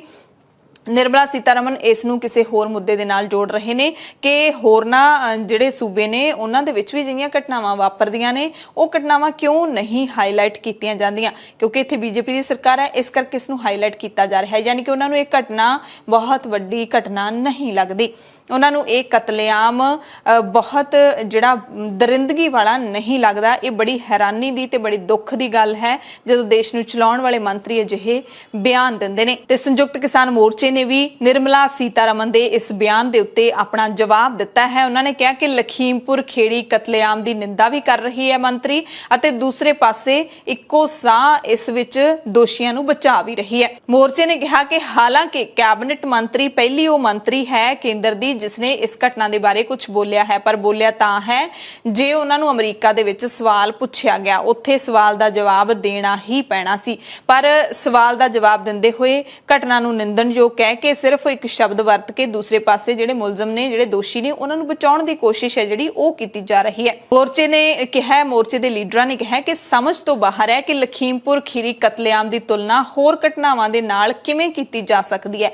इंनी दरिंदगी वाली घटना दी जिहड़ी तुलना होर किसी नाल किवें कीती जा सकदी है। कहंदे बीजेपी अते बीजेपी दे सीनियर मंत्री लीडर सारे अजय मिश्रा टेनी दा बचाव कर रहे ने। इस करके साडी न्याय दी जिहड़ी उम्मीद है वह बहुत मध्यम पै गई है, बहुत ही हल्की पै गई है। सानू नहीं आस कि ये सरकार है जिहड़ी वो सानू न्याय देवेगी भी जां नहीं, क्योंकि केंद्र दे विच बीजेपी दी सरकार है, यूपी दे विच बीजेपी दी सरकार है, अते सुप्रीम कोर्ट है जिहड़ी वो किते ना किते सरकारां दे दबाव हेठ है। इस करके सानू न्याय दी कोई आस नहीं है, किसानां ने यह कह दिता है निर्मला सीतारमन दे बयान तो बाद। उधर इसे मसले दे विच राहुल गांधी दी अगवाई दे विच कांग्रेस दा वफद राष्ट्रपति रामनाथ कोविंद नूं मिलिया। वफद ने मंग कीती कि केंद्रीय गृह राज मंत्री अजय मिश्रा नूं बर्खास्त कीता जावे तां जो निरपक्ष जांच हो सके, पीड़तां नूं इंसाफ मिले। वफद ने यह भी कहा कि मामले दे लई सुप्रीम कोर्ट जां हाई कोर्ट दे मौजूदा जजां दा कमिशन कायम किया जाए, इस बारे राष्ट्रपति हुक्म जारी करन। राहुल गांधी तो इलावा वफद दे विच राज सभा विच विरोधी धिर दे लीडर मल्लिकार्जुन खड़गे ते पार्टी दी जनरल सकत्तर प्रियंका गांधी वाड्रा भी शामिल सन। हाल ही विच कांग्रेस ने राष्ट्रपति नूं पत्र लिखिया सी जिस विच मुलाकात मंगी गई सी ते हुण मुलाकात हो चुकी है। किसानों को धमकी दी और फिर उस धमकी पर एक्शन लिया और किसानों को मारा। तो हमने राष्ट्रपति जी से कहा कि देखिए, जब तक ये व्यक्ति मंत्री है तब तक न्याय नहीं मिल सकता है, इस मंत्री को हटा देना चाहिए और सुप्रीम कोर्ट के 2 सिटिंग जजेस की इंक्वायरी होनी चाहिए और जिन्होंने भी ये हत्या की है, मर्डर किया है, उनको सजा मिलनी चाहिए। ਉਧਰ ਲਖੀਮਪੁਰ ਖੀਰੀ ਦੀ ਘਟਨਾ ਤੋਂ 10 ਦਿਨ ਬਾਅਦ ਬੁੱਧਵਾਰ ਨੂੰ ਬੀਜੇਪੀ ਦੇ ਸੀਨੀਅਰ ਲੀਡਰ ਤੇ ਉੱਤਰ ਪ੍ਰਦੇਸ਼ ਦੇ ਕਾਨੂੰਨ ਮੰਤਰੀ ਬ੍ਰਿਜੇਸ਼ ਪਾਠਕ ਨੇ ਜਿਹੜੇ ਉਹ ਲਖੀਮਪੁਰ ਖੀਰੀ ਪਹੁੰਚੇ, ਪਰ ਉਹ ਕਿਸਾਨਾਂ ਨੂੰ ਮਿਲਣ ਦੇ ਲਈ ਨਹੀਂ ਪਹੁੰਚੇ। ਉਹ ਬੀਜੇਪੀ ਵਰਕਰਾਂ ਦੇ ਪਰਿਵਾਰਾਂ ਨੂੰ ਮਿਲਣ ਦੇ ਲਈ ਪਹੁੰਚੇ, ਕਿਉਂਕਿ ਇਸ ਘਟਨਾ ਦੇ ਵਿੱਚ ਕਿਸਾਨਾਂ ਦੇ ਉੱਤੇ ਗੱਡੀਆਂ ਚੜਾਉਣ ਵਾਲੇ ਜਿਹੜੇ ਦੋਸ਼ੀ ਨੇ ਉਹਨਾਂ ਵਿੱਚੋਂ 3 ਜਣੇ ਮੌਕੇ ਤੇ ਹੀ ਮਾਰੇ ਗਏ ਸੀ। ਕਾਨੂੰਨ ਮੰਤਰੀ ਖਾਸ ਤੌਰ ਤੇ ਸ਼ੁਭਮ ਮਿਸ਼ਰਾ ਦੇ ਘਰ ਪਹੁੰਚੇ, ਜਿਸ ਦੀ ਇਸ ਘਟਨਾ ਦੇ ਵਿੱਚ ਮੌਤ ਹੋਈ ਹੈ ਤੇ ਸ਼ੁਭਮ ਦੇ ਪਿਤਾ ਵਿਜੇ ਮਿਸ਼ਰਾ ਨੇ ਦੱਸਿਆ ਕਿ ਸਾਨੂੰ ਭਰੋਸਾ ਦਿੱਤਾ ਹੈ ਕਿ ਅਸੀਂ ਉਹਨਾਂ ਦੇ ਨਾਲ ਖੜੇ ਹਾਂ, ਜੇ ਕੋਈ ਲੋੜ ਹੋਵੇ ਤਾਂ ਤੁਸੀਂ ਸਾਨੂੰ ਦੱਸਿਓ। ਸਾਨੂੰ ਇਹ ਜਿਹੜਾ ਭਰੋਸਾ ਦਵਾ ਕੇ ਗਏ ਨੇ। ਸੁਰੱਖਿਆ ਦੇ ਲਈ ਸਾਨੂੰ ਇੱਕ ਲਾਇਸੈਂਸੀ ਹਥਿਆਰ ਹੈ ਜਿਹੜਾ ਉਹ ਵੀ ਦਿੱਤਾ ਜਾਊਗਾ। ਇੱਕ ਪ੍ਰਾਈਵੇਟ ਨੌਕਰੀ ਸੀ ਜਿਹੜੀ ਸਾਡੇ ਕੋਲ, ਕਹਿੰਦੇ ਅਸੀਂ ਛੱਡ ਦਿੱਤੀ, ਤਾਂ ਮੰਤਰੀ ਨੇ ਕਿਹਾ ਕਿ ਅਸੀਂ ਤੁਹਾਡੀ ਵੱਧ ਤੋਂ ਵੱਧ ਸਹਾਇਤਾ ਦੇਵਾਂਗੇ, ਸਹਾਇਤਾ ਕਰਾਂਗੇ। ਸ਼ੁਭਮ ਦੀ ਪਤਨੀ ਨੂੰ ਨੌਕਰੀ ਦੇਣ ਦਾ ਵਾਅਦਾ ਕਰਕੇ ਗਏ ਨੇ ਮੰਤਰੀ ਜੀ। ਇਸ ਤੋਂ ਪਹਿਲਾਂ ਸੂਬਾ ਸਰਕਾਰ ਵੱਲੋਂ 45 ਲੱਖ ਰੁਪਏ ਦੀ ਆਰਥਿਕ ਮਦਦ ਉਹ ਸਾਰੇ ਜਿਹੜੇ ਮਰਨ ਵਾਲੇ ਲੋਕ ਹੈਗੇ ਨੇ, ਚਾਹੇ ਉਹ ਕਿਸਾਨ ਚਾਹੇ ਬੀਜੇਪੀ ਦੇ ਵਰਕਰ, ਉਹਨਾਂ ਦੇ ਪਰਿਵਾਰਾਂ ਨੂੰ ਦੇਣ ਦਾ ਐਲਾਨ ਕੀਤਾ ਗਿਆ ਹੈ।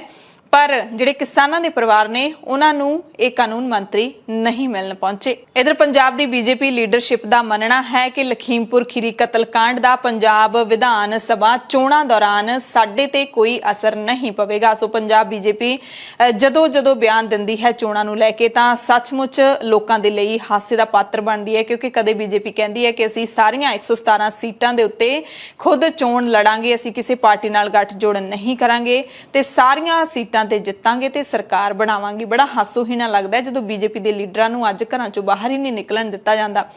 ਗੱਠਜੋੜ ਅਸੀਂ ਕਿਸੇ ਪਾਰਟੀ ਨਾਲ ਨਹੀਂ ਕਰਾਂਗੇ ਜਾਂ ਫਿਰ ਗੱਠਜੋੜ ਤੁਹਾਡੇ ਨਾਲ ਕਰਨ ਨੂੰ ਤਿਆਰ ਨਹੀਂ, ਤੇ ਇਹ ਦੋਵੇਂ ਵੱਖਰੀਆਂ ਗੱਲਾਂ ਨੇ। ਸੋ ਇੱਥੇ ਬੀਜੇਪੀ ਦੇ ਕੌਮੀ ਜਨਰਲ ਸਕੱਤਰ ਤੇ ਪੰਜਾਬ ਮਾਮਲਿਆਂ ਦੇ ਇੰਚਾਰਜ ਦੁਸ਼ਯੰਤ ਗੌਤਮ ਨੇ ਦੱਸਿਆ ਕਿ ਕਿਸਾਨਾਂ ਦਾ ਵਿਰੋਧ ਸਿਆਸਤ ਤੋਂ ਪ੍ਰੇਰਿਤ ਸੀ। ਲਖੀਮਪੁਰ ਖੀਰੀ ਘਟਨਾ ਦਾ ਪੰਜਾਬ ਜਾਂ ਉੱਤਰਾਖੰਡ ਦੀਆਂ ਚੋਣਾਂ ਤੇ ਕੋਈ ਅਸਰ ਨਹੀਂ ਪਿਆ ਹੈਗਾ ਤੇ ਨਾ ਹੀ ਪੰਜਾਬ ਦੇ ਵਿੱਚ ਪਏਗਾ। ਕੇਂਦਰ ਸਰਕਾਰ ਨੇ ਸੂਬਿਆਂ ਦੀ ਸੰਘੀ ਘੁੱਟਣ ਵਾਲਾ ਇੱਕ ਹੋਰ ਹੁਕਮ ਹੈ ਜਿਹੜਾ ਉਹ ਜਾਰੀ ਕਰ ਦਿੱਤਾ, ਇੱਕ ਹੋਰ ਨਿਯਮ ਲਾਗੂ ਕਰ ਦਿੱਤਾ ਹੈ। ਕੇਂਦਰੀ ਗ੍ਰਹਿ ਮੰਤਰਾਲੇ ਨੇ ਸੀਮਾ ਸੁਰੱਖਿਆ ਬਲ ਯਾਨੀ ਕਿ BSF ਦੇ ਅਧਿਕਾਰ ਖੇਤਰ ਅਧੀਨ ਇਲਾਕੇ ਦਾ ਵਿਸਥਾਰ ਕਰਦਿਆਂ ਅਧਿਕਾਰੀਆਂ ਨੂੰ ਪੰਜਾਬ ਪੁਲਿਸ ਦੇ ਬਰਾਬਰ ਨਸ਼ਾ ਤਸਕਰਾਂ ਦੀ ਗ੍ਰਿਫਤਾਰੀ, ਤਲਾਸ਼ੀ ਤੇ ਨਸ਼ਾ ਜ਼ਬਤ ਕਰਨ ਦੀਆਂ ਸ਼ਕਤੀਆਂ ਦੇ ਦਿੱਤੀਆਂ ਨੇ। ਪੱਛਮੀ ਬੰਗਾਲ, ਪੰਜਾਬ ਤੇ ਅਸਾਮ ਦੇ ਵਿੱਚ 15 ਕਿਲੋਮੀਟਰ ਦੀ ਬੈਲਟ ਜੋ ਦੇਸ਼ ਦੀ ਸਰਹੱਦ ਦੇ ਨਾਲ ਚੱਲਦੀ ਸੀ, ਉਸ ਨੂੰ ਵਧਾ ਕੇ 50 ਕਿਲੋਮੀਟਰ ਅੰਦਰ ਤੱਕ ਕਰ ਦਿੱਤਾ ਗਿਆ ਹੈ। ਯਾਨੀ ਕਿ ਹੁਣ ਪੰਜਾਬ ਦੇ ਕੁੱਲ 50,000 ਸਕੁਅਰ ਕਿਲੋਮੀਟਰ ਸਰਹੱਦੀ ਇਲਾਕੇ ਵਿੱਚੋਂ 25,000 ਸਕੁਅਰ ਕਿਲੋਮੀਟਰ ਤੇ BSF ਦਾ ਕਬਜ਼ਾ ਕੀਤੇ ਜਾਣ ਦਾ ਅਧਿਕਾਰ ਦੇ ਦਿੱਤਾ ਗਿਆ। ਸੌਖੇ ਸ਼ਬਦਾਂ ਦੇ ਵਿੱਚ ਦੱਸੀਏ ਤਾਂ ਅੰਮ੍ਰਿਤਸਰ ਤੋਂ ਜਲੰਧਰ ਤੱਕ BSF ਦੇ ਪੈਰ ਪਸਰ ਜਾਣਗੇ, ਪੰਜਾਬ ਪੁਲਿਸ ਨੇ ਹੱਥੀ ਹੋ ਜਾਏਗੀ। ਗ੍ਰਹਿ ਮੰਤਰਾਲੇ ਦੇ ਵੱਲੋਂ ਜਾਰੀ ਤਾਜ਼ਾ ਨੋਟੀਫਿਕੇਸ਼ਨ ਦੇ ਮੁਤਾਬਿਕ ਕੇਂਦਰ ਸਰਕਾਰ ਨੇ ਸਰਹੱਦੀ ਖੇਤਰ ਨੂੰ ਨਿਰਧਾਰਿਤ ਕਰਨ ਵਾਲੀ ਸੂਚੀ ਵਿੱਚ ਸੋਧ ਕੀਤੀ ਹੈ, ਜਿੱਥੇ BSF ਦੇ ਕੋਲ passport act, NDPS act, customs act ਵਰਗੇ ਐਕਟਾਂ ਦੇ ਤਹਿਤ ਤਲਾਸ਼ੀ, ਜ਼ਬਤੀ ਅਤੇ ਗ੍ਰਿਫਤਾਰੀਆਂ ਦੀਆਂ ਸ਼ਕਤੀਆਂ ਹੋਣਗੀਆਂ। ਹਾਲਾਂਕਿ ਪ੍ਰਧਾਨ ਮੰਤਰੀ ਮੋਦੀ ਨੇ ਆਪਣੇ ਫੈਸਲੇ ਦੇ ਵਿੱਚ ਆਪਣੇ ਸੂਬੇ ਗੁਜਰਾਤ ਦਾ ਪੱਖ ਪੂਰਿਆ ਹੈ। ਗੁਜਰਾਤ ਦੇ ਵਿੱਚ BSF ਦੇ ਅਧੀਨ ਸਰਹੱਦੀ ਖੇਤਰ ਜੋ ਪਹਿਲਾਂ 80 ਕਿਲੋਮੀਟਰ ਤੱਕ ਸੀ, ਉਸ ਨੂੰ ਘਟਾ ਕੇ ਹੁਣ 50 ਕਿਲੋਮੀਟਰ ਤੱਕ ਸੀਮਿਤ ਕਰ ਦਿੱਤਾ, ਜਦਕਿ ਰਾਜਸਥਾਨ ਦੇ ਵਿੱਚ ਇਹ 50 ਕਿਲੋਮੀਟਰ ਦੇ ਬਰਾਬਰ ਹੈ। ਇਸ ਖਬਰ ਤੋਂ ਬਾਅਦ ਪੰਜਾਬ ਦੀ ਸਿਆਸਤ ਦੇ ਵਿੱਚ ਜਿਵੇਂ ਭੁਚਾਲ ਹੀ ਆ ਗਿਆ। ਪੰਜਾਬ ਕਾਂਗਰਸ ਦੇ ਸਾਬਕਾ ਪ੍ਰਧਾਨ ਸੁਨੀਲ ਜਾਖੜ ਨੇ ਆਪਣੇ ਹੀ ਮੁੱਖ ਮੰਤਰੀ ਚਰਨਜੀਤ ਸਿੰਘ ਚੰਨੀ ਦੇ ਬਖੀਏ ਉਧੇੜ ਦਿੱਤੇ ਨੇ। ਪੁੱਛਿਆ ਕਿ ਅਸੀਂ ਸੂਬੇ ਦੀ ਹੋਰ ਕਿੰਨੀ ਕੁ ਖੁਦ ਮੁਖਤਿਆਰੀ ਚਾਹੁੰਦੇ ਹਾਂ। ਉਹਨਾਂ ਨੇ ਪਿਛਲੇ ਦਿਨੀ ਕੇਂਦਰੀ ਗ੍ਰਹਿ ਮੰਤਰੀ ਅਮਿਤ ਸ਼ਾਹ ਤੇ ਚਰਨਜੀਤ ਸਿੰਘ ਚੰਨੀ ਦਰਮਿਆਨ ਹੋਈ ਮੀਟਿੰਗ ਤੇ ਵੀ ਸ਼ੰਕਾ ਜ਼ਾਹਿਰ ਕੀਤੀ ਹੈ। ਉਹਨਾਂ ਕਿਹਾ ਕਿ ਕੇਂਦਰ ਨੇ ਨਸ਼ਾ ਤਸਕਰੀ ਦੇ ਨਾਂ ਤੇ ਅੱਧੇ ਪੰਜਾਬ ਨੂੰ ਆਪਣੇ ਕਬਜ਼ੇ ਦੇ ਵਿੱਚ ਲੈ ਲਿਆ ਹੋਇਆ ਹੈ। ਸ਼੍ਰੋਮਣੀ ਅਕਾਲੀ ਦਲ ਦੇ ਸੀਨੀਅਰ ਬੁਲਾਰੇ ਡਾਕਟਰ ਦਲਜੀਤ ਸਿੰਘ ਚੀਮਾ ਨੇ ਕਿਹਾ ਕਿ ਸਾਰਾ ਸੂਬਾ BSF ਦੇ ਹਵਾਲੇ ਕਰਨ ਦਾ ਕੇਂਦਰ ਸਰਕਾਰ ਦਾ ਇਹ ਕੋਝਾ ਯਤਨ ਹੈ। ਪੰਜਾਬ ਦੇ ਵਿੱਚ ਅੰਦਰੂਨੀ ਐਮਰਜੈਂਸੀ ਹੈ ਜਿਹੜੀ ਉਹ ਲਾਈ ਜਾ ਰਹੀ ਹੈ। ਕੇਂਦਰ ਸਰਕਾਰ ਸਰਹੱਦੀ ਸੂਬੇ ਪੰਜਾਬ ਨੂੰ ਅਸਿੱਧੇ ਤੌਰ ਤੇ ਆਪਣੇ ਅਧੀਨ ਕਰਨਾ ਚਾਹੁੰਦੀ ਹੈ। ਕੇਂਦਰ ਨੇ ਬਾਰਡਰ ਦਾ ਬਹਾਨਾ ਲਾ ਕੇ ਤਕਰੀਬਨ ਸਾਰਾ ਪੰਜਾਬ ਆਪਣੇ ਹਵਾਲੇ ਲੈ ਲਿਆ। ਚੀਮਾ ਨੇ ਕੇਂਦਰ ਨੂੰ ਆਪਣਾ ਫੈਸਲਾ ਵਾਪਸ ਲੈਣ ਦੇ ਲਈ ਕਿਹਾ ਹੈ। ਪੁਲਿਸ ਦੀ ਤਰ੍ਹਾਂ ਕਿਸੇ ਨੂੰ ਅਰੈਸਟ ਕਰ ਸਕਦੇ ਆ, ਸੀਜ਼ ਕਰ ਸਕਦੇ ਆ, ਸਰਚ ਕਰ ਸਕਦੇ ਆ। ਇਹ ਮੈਂ ਸਮਝਦਾ ਕਿ ਸਾਰੀ ਪੰਜਾਬ ਸਟੇਟ BSF ਦੇ ਹਵਾਲੇ ਕਰਨ ਦਾ ਇੱਕ ਕੋਝਾ ਯਤਨ ਔਰ ਇਹ ਫੈਡਰਲਿਜ਼ਮ ਦੇ ਜਿਹੜਾ ਪ੍ਰਿੰਸੀਪਲ ਹੈ ਉਹਨੂੰ ਪੂਰੀ ਤਰ੍ਹਾਂ ਦੇ ਨਾਲ ਨਸ਼ਟ ਕਰਨ ਵਾਲਾ ਜਿਹੜਾ ਕੇਂਦਰ ਸਰਕਾਰ ਦਾ ਫੈਸਲਾ ਹੈ। ਇਹਦਾ ਮਤਲਬ ਹੈ ਕਿ ਕੇਂਦਰ ਸਰਕਾਰ ਬਾਰਡਰ ਸਟੇਟ ਪੰਜਾਬ ਦੇ ਵਿੱਚ ਇਨਡਾਇਰੈਕਟ ਤਰੀਕੇ ਦੇ ਨਾਲ ਰਾਜ ਕਰਨਾ ਚਾਹੁੰਦੀ ਹੈ ਔਰ ਉਹਨੇ ਬਾਰਡਰ ਦਾ ਬਹਾਨਾ ਬਣਾ ਕੇ 50 ਕਿਲੋਮੀਟਰ, ਇਹਦਾ ਮਤਲਬ ਕਿ ਆਲਮੋਸਟ ਸਾਰੀ ਸਟੇਟ ਦਾ ਜਿਹੜੀ ਲਾਅ ਐਂਡ ਆਰਡਰ ਹੈ ਉਹ ਕੇਂਦਰ ਦੇ ਹਵਾਲੇ ਕੀਤੀ।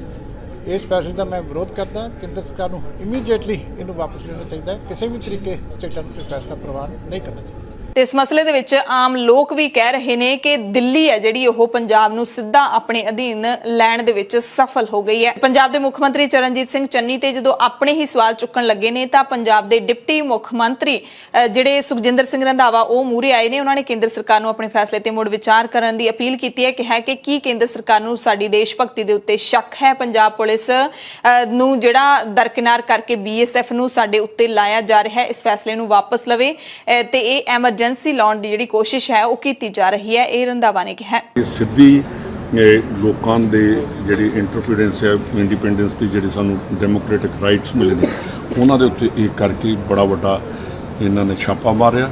ਔਰ ਮੈਂ ਪ੍ਰਾਈਮ ਮਿਨਿਸਟਰ ਸਾਹਿਬ ਤੇ ਹੋਮ ਮਿਨਿਸਟਰ ਸਾਹਿਬ ਨੂੰ ਕਹੂੰਗਾ ਕਿ ਇਹਨਾਂ ਨੂੰ ਰੀਕਨਸੀਡਰ ਕਰਨ। ਪੰਜਾਬ ਸਰਕਾਰ ਨੇ ਕਰੋਨਾ ਦੇ ਕਰਕੇ ਜਾਨ ਗਵਾਉਣ ਵਾਲਿਆਂ ਦੇ ਵਾਰਸਾਂ ਨੂੰ SDRF ਦੇ ਵਿੱਚੋਂ 50,000 ਰੁਪਏ ਐਕਸ ਗ੍ਰੇਸ਼ੀਆ ਗ੍ਰਾਂਟ ਦੇਣ ਦੇ ਲਈ 15 ਅਕਤੂਬਰ ਤੱਕ ਸੂਬੇ ਦੇ DCs ਤੋਂ ਮ੍ਰਿਤਕਾਂ ਦੀ ਸੂਚੀ ਹੈ ਜਿਹੜੀ ਉਹ ਮੰਗੀ ਹੈ ਤੇ ਮਾਲ ਅਧਿਕਾਰੀ ਇਸ ਗੱਲ ਤੋਂ ਔਖੇ ਹੋ ਗਏ ਨੇ ਕਿ ਸਿਹਤ ਵਿਭਾਗ ਦਾ ਕੰਮ ਸਾਨੂੰ ਕਿਉਂ ਸੌਂਪਿਆ ਜਾ ਰਿਹਾ ਹੈ।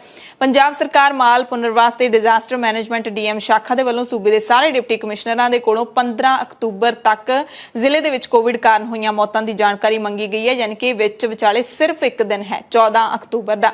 ਮਾਲ ਅਧਿਕਾਰੀਆਂ ਨੇ ਕਿਹਾ ਕਿ ਸਾਰਾ ਡੇਟਾ ਸਿਹਤ ਵਿਭਾਗ ਦੇ ਕੋਲ ਹੁੰਦਾ ਹੈ। ਸਾਡੇ ਤੋਂ ਪਹਿਲਾਂ ਹੀ ਹੋਰ ਬਹੁਤ ਡਿਊਟੀਆਂ ਲਈਆਂ ਜਾਂਦੀਆਂ ਨੇ ਤੇ ਹੁਣ ਇੱਕ ਨਵਾਂ ਕੰਮ ਹੈ ਜਿਹੜਾ ਉਹ ਸਾਡੇ ਸਿਰ ਤੇ ਮੜ ਦਿੱਤਾ ਹੈ। ਦਿੱਲੀ ਦੇ ਮੁੱਖ ਮੰਤਰੀ ਅਰਵਿੰਦ ਕੇਜਰੀਵਾਲ 2 ਦਿਨਾਂ ਦੌਰੇ ਤੇ ਪੰਜਾਬ ਪਹੁੰਚੇ ਸੀ ਅਤੇ ਉਹਨਾਂ ਨੇ ਜਲੰਧਰ ਦੇ ਵਿੱਚ ਵਪਾਰੀਆਂ ਦੇ ਨਾਲ ਮੁਲਾਕਾਤ ਕੀਤੀ। ਇਸ ਵਾਰੀ ਕੋਈ ਗਰੰਟੀ ਤਾਂ ਨਹੀਂ ਦਿੱਤੀ ਪਰ ਵਪਾਰੀਆਂ ਦੇ ਨਾਲ ਜ਼ਰੂਰ ਵੱਡੇ ਵਾਅਦੇ ਨੇ ਜਿਹੜੇ ਉਹ ਕੀਤੇ ਨੇ। ਕਿਹਾ ਕਿ ਅਸੀਂ ਪੰਜਾਬ ਦੇ ਵਿੱਚ 24 ਘੰਟੇ ਬਿਜਲੀ ਦਾ ਇੰਤਜ਼ਾਮ ਕਰਕੇ ਦਿਖਾਵਾਂਗੇ। ਇਮਾਨਦਾਰ CM ਹੋਵੇਗਾ, ਇਮਾਨਦਾਰ ਮੰਤਰੀ ਮੰਡਲ ਹੋਵੇਗਾ ਤੇ ਸਾਰਾ ਢਾਂਚਾ ਆਪਣੇ ਆਪ ਠੀਕ ਹੋ ਜਾਏਗਾ। ਮੁੱਖ ਮੰਤਰੀ ਦਾ ਚਿਹਰਾ ਇਸ ਵਾਰੀ ਵੀ ਅਨਾਉਂਸ ਨਹੀਂ ਕੀਤਾ ਪਰ ਉਹਨਾਂ ਨੇ ਵਪਾਰੀਆਂ ਤੇ ਕਾਰੋਬਾਰੀਆਂ ਨੂੰ ਜ਼ਰੂਰ ਲਾਲਚ ਦਿੱਤੇ ਨੇ। 24 ਘੰਟੇ ਬਿਜਲੀ, ਰੈੱਡ ਟੇਪਿਜ਼ਮ ਦਾ ਖਾਤਮਾ ਹੋਏਗਾ, ਪੁਰਾਣਾ ਵੈਟ 3-6 ਮਹੀਨੇ ਦੇ ਵਿੱਚ ਰਿਫੰਡ ਹੋ ਜਾਏਗਾ, ਬੁਨਿਆਦੀ ਇਨਫਰਾਸਟ੍ਰਕਚਰ ਵੀ ਠੀਕ ਕਰਾਂਗੇ, ਵਾਧੂ ਚਾਰਜ ਦਾ ਖਾਤਮਾ ਕਰਾਂਗੇ, ਹਫਤਾ ਵਸੂਲੀ ਖਤਮ ਕਰਾਂਗੇ, ਗੁੰਡਾ ਟੈਕਸ ਖਤਮ ਕਰਾਂਗੇ ਤੇ ਆਪਸ ਦੇ ਵਿੱਚ ਪਾਰਟਨਰਸ ਦੇ ਵਜੋਂ ਕੰਮ ਕਰਾਂਗੇ, ਯਾਨੀ ਕਿ ਸਰਕਾਰ ਤੇ ਵਪਾਰੀ ਇੱਕ ਹਿੱਸੇਦਾਰ ਵਜੋਂ ਕੰਮ ਕਰਨਗੇ। ਸ਼ਾਂਤਮਈ ਪੰਜਾਬ ਅਸੀਂ ਸਿਰਜਾਂਗੇ। MSME ਨੂੰ ਵਧਾਵਾ ਦਿੱਤਾ ਜਾਏਗਾ ਅਤੇ ਨੌਕਰੀਆਂ ਦੇਣ ਦੀ ਵੀ ਅਪੀਲ ਕੀਤੀ ਹੈ ਕਿ ਵਪਾਰੀ ਨੇ ਜਿਹੜੇ ਉਹੀ ਪੰਜਾਬ ਨੂੰ ਰੋਜ਼ਗਾਰ ਦੇ ਸਕਦੇ ਨੇ, ਇਸ ਕਰਕੇ ਤੁਸੀਂ ਨੌਕਰੀਆਂ ਜ਼ਰੂਰ ਦਿਓ ਪੰਜਾਬ ਦੇ ਲੋਕਾਂ ਨੂੰ। ਇੱਕ ਮੌਕਾ ਸਾਨੂੰ ਵੀ, एक मौका मेरे को देके देखो, हम लोगों को देके देखो, आम आदमी पार्टी को देके देखो और मैं आपको यकीन दिलाता हूं बाकी सबको भूल जाओगे, आप जिंदगी भर भूल जाओगे।